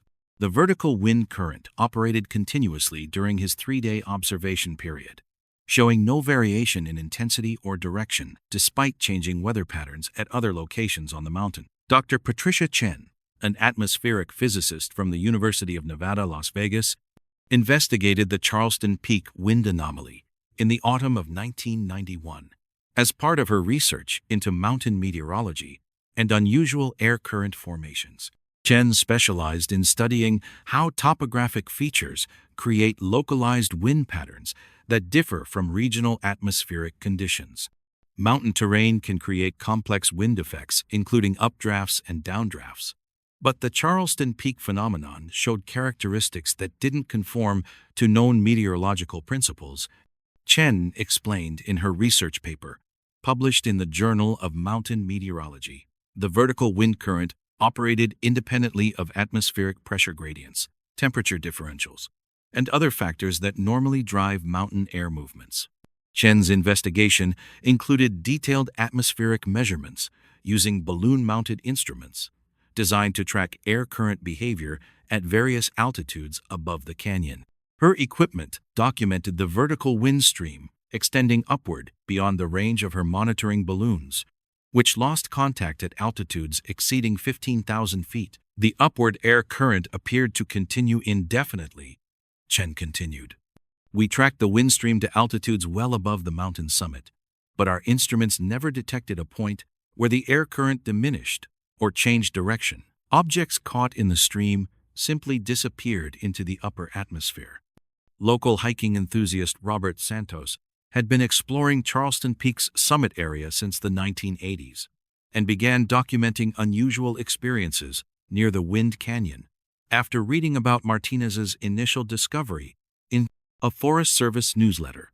Santos, a retired meteorologist, brought professional weather monitoring equipment to study the atmospheric conditions that might explain the persistent upward airflow.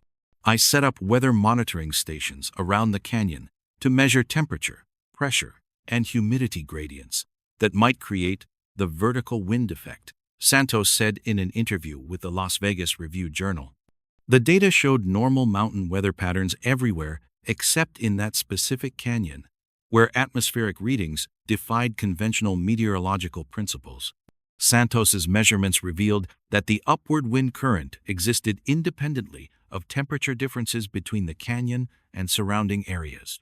Even when ambient conditions should have created downward airflow according to standard meteorological models, the vertical current continued at its consistent 43-mile-per-hour velocity. The most disturbing aspect was how objects simply vanished, Santos continued. I dropped hundreds of biodegradable markers into the canyon over several years, tracking wind patterns and hoping to recover some items in other areas of the mountain. None were ever found. It was as if anything caught by that wind current was transported completely away from the mountain and surrounding desert. Nevada Atmospheric Research Team leader, Dr.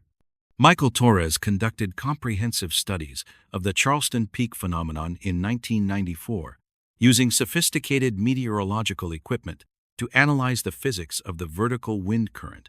Torres's investigation aimed to identify the energy source driving the persistent upward airflow and determine why the effect remained constant, despite changing atmospheric conditions. We found no meteorological mechanism that could explain the continuous vertical wind current, Torres reported to the Nevada Division of Environmental Protection. The energy required to maintain 43-mile-per-hour upward airflow would require significant thermal or pressure differentials that simply don't exist in that location. Torres's team used smoke tracers and lightweight monitoring devices to map the exact boundaries of the wind effect, discovering that the upward current operated within precisely defined spatial limits. The vertical airstream affected only the narrow canyon interior, with normal wind patterns existing just feet away from the anomalous zone. The wind effect had sharp boundaries that defied atmospheric physics, Torres continued. Air currents don't typically start and stop at specific geographic coordinates without underlying causes related to terrain features or atmospheric pressure systems. This phenomenon operated like an invisible tube that pulled air straight upward through a channel that existed independently of visible geological structures. The Federal Aviation Administration received reports about the Charleston Peak wind anomaly when private pilots flying near the mountain encountered unexpected vertical air currents during flights over the summit area. Commercial and military aircraft avoided the affected airspace after several incidents involving sudden altitude changes and instrument readings that didn't correspond to visible weather conditions. FAA investigator Jennifer Walsh examined pilot reports and conducted test flights near Charleston Peak to assess potential aviation hazards created by the vertical wind phenomenon. Walsh's investigation confirmed that aircraft flying through the affected airspace experienced rapid altitude gains when caught in the upward air current. The vertical wind effect posed significant risks to low-altitude aircraft operations, Walsh reported to the FAA's regional office. Pilots flying through the area could experience sudden, uncontrolled altitude increases that exceeded their aircraft's normal climb capabilities. The effect was strong enough to overwhelm standard flight control systems. The FAA established flight restrictions around the Charleston Peak summit area, creating a permanent notice to airmen advising pilots to avoid low-altitude flights over the mountain. The restrictions cited severe vertical wind shear conditions without providing details about the specific nature or cause of the atmospheric phenomenon. University researchers studying atmospheric anomalies visited Charleston Peak in 1996 as part of a broader investigation into unexplained meteorological phenomena in mountainous regions. Their study, funded by the National Science Foundation, aimed to document cases where atmospheric behavior violated conventional understanding of mountain weather systems. Dr. Lisa Morrison, who led the research project, found that the Charleston Peak wind effect operated continuously, despite seasonal changes and weather variations that should have altered its characteristics. Her team's monitoring equipment documented the phenomenon's persistence through winter storms, summer heat waves, and atmospheric pressure changes that significantly affected weather patterns throughout the region. The vertical wind current maintained identical characteristics regardless of external meteorological conditions, Morrison reported in the Journal of Atmospheric Sciences. This consistency suggested an energy source or driving mechanism that operated independently of normal atmospheric processes. Morrison's research included attempts to measure the total energy output of the vertical wind system, calculating the power required to maintain continuous upward airflow at the documented velocity. Her calculations indicated that the phenomenon required energy inputs equivalent to those produced by significant geothermal or mechanical sources that didn't exist in the Charleston Peak area. The investigation was suspended after equipment failures began affecting Morrison's research team during extended observation periods near the canyon. Monitoring instruments experienced systematic malfunctions that left no diagnostic traces, and several team members reported experiencing vertigo and disorientation while working in the affected area. Government meteorological agencies continue monitoring the Charleston Peak phenomenon through satellite observation and remote sensing equipment that operates from safe distances. Recent thermal imaging has confirmed that the vertical wind current continues with undiminished intensity, showing as a narrow column of air movement that extends beyond the range of satellite detection equipment. Independent researchers and atmospheric enthusiasts make regular pilgrimages to Charleston Peak, documenting the wind effect using consumer-grade weather instruments and video equipment. These observations consistently confirm the phenomenon's characteristics first documented in 1991, with no evidence of weakening or variation in the upward air current's behavior. The narrow canyon continues its patient consumption of everything light enough to lift, drawing objects into a sky that accepts offerings without returning them to Earth. High above the Las Vegas Valley, where desert winds follow rules written in pressure gradients and temperature differentials, one channel of air flows upward according to principles that exist in no meteorology textbook, carrying messages toward destinations that exist only in the spaces between atmosphere and absence.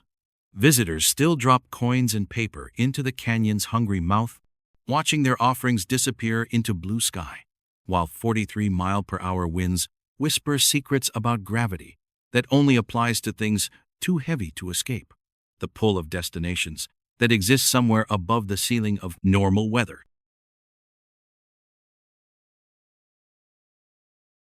Some signatures record visits to places that don't exist yet. Virginia City perches on the steep slopes of Mount Davidson in western Nevada, a preserved remnant of the silver mining boom that made the Comstock Lode one of the richest mineral discoveries in American history. Founded in 1859, the town grew rapidly to become the largest settlement between Denver and San Francisco, supporting a population of 25,000 residents who worked the mines that produced over $700 million in silver and gold. When the ore deposits were exhausted in the 1890s, Virginia City's population dwindled to fewer than 500 residents, leaving behind elaborate Victorian buildings that now serve as museums and tourist attractions. The Territorial Enterprise Building stands on C Street in the heart of Virginia City's historic district, housing the newspaper office where Mark Twain worked as a reporter during the 1860s. The three-story brick structure, built in 1876 to replace an earlier wooden building destroyed by fire, represents one of the finest examples of commercial architecture from Nevada's mining era. The building operated continuously as a newspaper office until 1916, when declining circulation forced the Territorial Enterprise to cease publication, leaving the structure to serve various commercial purposes throughout the 20th century. The Nevada State Park System acquired the Territorial Enterprise Building in 1971 as part of efforts to preserve Virginia City's historical significance and develop tourism infrastructure that would showcase the town's role in Western expansion. State historians restored the building's interior to reflect its appearance during the 1870s, installing period furniture and equipment that demonstrated how frontier newspapers operated during the mining boom. The restoration included establishing a guest registry where visitors could sign their names, continuing a tradition that had existed in the building since its original construction. Virginia City historical interpreter Margaret Santos first noticed the temporal anomalies on November 12, 1998, while reviewing visitor signatures in the Territorial Enterprise Guest Registry as part of her routine documentation of tourism patterns. Santos was compiling visitor statistics for the Nevada Division of Tourism when she discovered signatures containing addresses that referenced locations she couldn't find on contemporary maps or in postal directories. I was checking visitor origin data to track where our tourists were coming from when I found several entries that listed addresses in towns I'd never heard of, Santos said in her report to the Nevada State Parks Administration. At first I thought people were making up funny place names or writing illegible addresses, but when I looked more carefully, I realized the signatures were dated from the 1970s and early 80s. Santos examined the registry entries more closely and discovered that numerous signatures from the 1973 to 1981 period listed addresses in communities that didn't exist during those years. The signatures appeared to be written in period-appropriate ink and showed the kind of natural variation in handwriting and pen pressure that suggested authentic entries rather than recent forgeries or practical jokes. The signatures looked genuine and showed normal aging patterns for documents from that time period, Santos continued. But the addresses included references to housing developments, shopping centers, and even zip codes for areas that were still empty desert or farmland during the 70s. Some entries listed street addresses in subdivisions that weren't built until the 1990s. Santos compiled a list of 23 questionable registry entries and began researching the communities and addresses mentioned in the signatures. Her investigation revealed that several of the locations had indeed been developed exactly as described in the registry entries, with street names and address numbers that matched the visitors' handwritten information. Dr. Patricia Chen, a historian specializing in Nevada's territorial period, investigated the registry discrepancies in the spring of 1999 after Santos contacted the University of Nevada about the temporal anomalies. Chen brought expertise in document authentication and forensic analysis of historical materials to determine whether the signatures represented genuine artifacts or sophisticated forgeries. I expected to find evidence of modern ink or paper that would explain the anachronistic addresses, Chen explained in her research paper, published in the Nevada Historical Society Quarterly. But laboratory analysis confirmed that the ink formulations and paper composition were consistent with materials available during the 1970s. The signatures appeared to be authentic documents from that time period. Chen's investigation included handwriting, analysis, and chemical testing of the ink used in the questionable registry entries. The results showed that the signatures had been written using ballpoint pens manufactured during the 1970s, with ink formulations that matched period specifications for commonly available writing instruments. The physical evidence supported the conclusion that these signatures were written during the dates indicated, Chen continued. But the geographic references in the addresses described communities and infrastructure that didn't exist until decades later. We had authentic 1970s documents that contained information about the future development of Nevada's urban areas. Local genealogist Robert Martinez had been researching Virginia City visitor records since the 1980s as part of his work documenting tourism patterns in Nevada's historic mining communities. Martinez maintained detailed databases of visitor information that helped track changes in tourism, demographics, and geographic origins over several decades of operation. I'd been photographing registry pages since the early 80s to preserve visitor information for research purposes, Martinez said in an interview with the Nevada Appeal newspaper. When I compared my photographs to the current registry, I confirmed that the questionable signatures had been there all along.